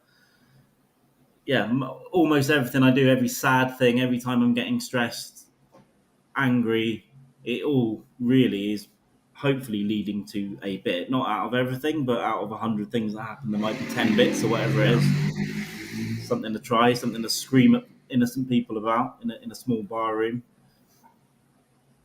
I think it's, I don't know. I like laughing at, like, even shit I do like, I love shitting on it. I think it's so funny to like pick something apart that you like, and like I'm making, like, it's almost like I'm making fun of myself for even liking it. It's just funny. You know what I mean? And people fucking I don't know. Most people just can't handle like looking at things the way they are. Yeah, exactly. Like we said, comedy's fucking stupid. It's a really stupid thing, and it's psychotic to pursue it. It's absolutely psychotic to pursue it. Yeah. But it's, so you should tear that apart as well. But it's comedy is a tragedy. it's pain. It's rooted in pain. You can tell when a comedian goes up and they don't know what pain is. You can tell. Yeah. Those are the people that read off scripts. Those are the people that have like an act. Those people have like, I mean, I'm not saying like everyone has a perfect life that does that, but you can tell when like their humor isn't rooted in like the tragedy of life. Like they're not, it's not based on anything or like real experiences or like real emotions. It's just like kind of just, they're just, I don't know. Like I've seen people like go up on stage and they're literally just doing an act. Like it's a script and they're like, and I was like, Mom, why did you do that? Like that kind of shit. Drama students. Why the fuck are you up here, dude? You're not, like, that's not funny. That sucks. Go do improv. Yeah. Oh, improv gives me the fucking chills. There's a night that I really like that started doing an improv night recently, and I've just seen clips of it, and I want guns to be legal here. I just want to march in with an assault rifle. But I fucking hate improv, dude. Joke YouTube, by the way. Yeah, but it's just what, and the people that do it, I'm sure there's some good stuff, but yeah, when I have come across it, it's been horrendous drama students who I don't know. It's just not for me. I used to go to this improv show like bi-weekly where I live, and I don't think they even have it anymore. But dude, they just like, even I know that like in improv, if somebody makes a joke or says something that like is fantastical or fantasy, it's all fucking fantasy. Just roll with it, right? But anyway, all the girls, like all the dudes were, except for like two, all the guys in the cast were like pretty funny, more or less. You know what I mean? All the women just dog shit. Just like every time a dude says like, I'm gonna walk down the stairs here, the girl will just be like, there's no stairs there. And he's like, like literally like that. Or like, I don't know. But there was one guy, I talked about this on Matt's show. Every time there was a dull moment or he wasn't like immediately in the play or like whatever the fuck they're doing, their little circle jerk, he would go off to the side of the stage and hold up his hand like this and pretend to make a sandwich with a face. And then he'd go. Yeah. It's like, dude, that's... God, I fucking hate that. Those are the kids that should have been checked at school. Exactly. Those kids needed to be fucking shit on, man. Yeah. It's not... It is not cool. I'm going to wrap this up because I didn't mean to keep you this long. We've been 2.5 hours. It's fun. I know you had stuff to do. Yeah, it's awesome chatting to you. I will. Have you got places to follow you? Like you'll get one follow off this maybe. Yeah, Bay Area Comics on Instagram. Bay Area Comics. There we go. I'll give you a follow. Napo just gave me a Facebook and said it's the only contact I have of his. So I don't know if he's still listening or if he's touching up the dye in that mustache. I've no idea. The shoe polish. People that were watching today, thank you very much. And if you are watching later, I don't know, follow and press subscribe and all that shit. That's what you're supposed to do, isn't it? Don't be weird. Don't let me be weird on my own here for ages. I'm just going to end it really awkwardly as well. What else can I say? Yeah, don't say the N-word publicly. Don't, or at all.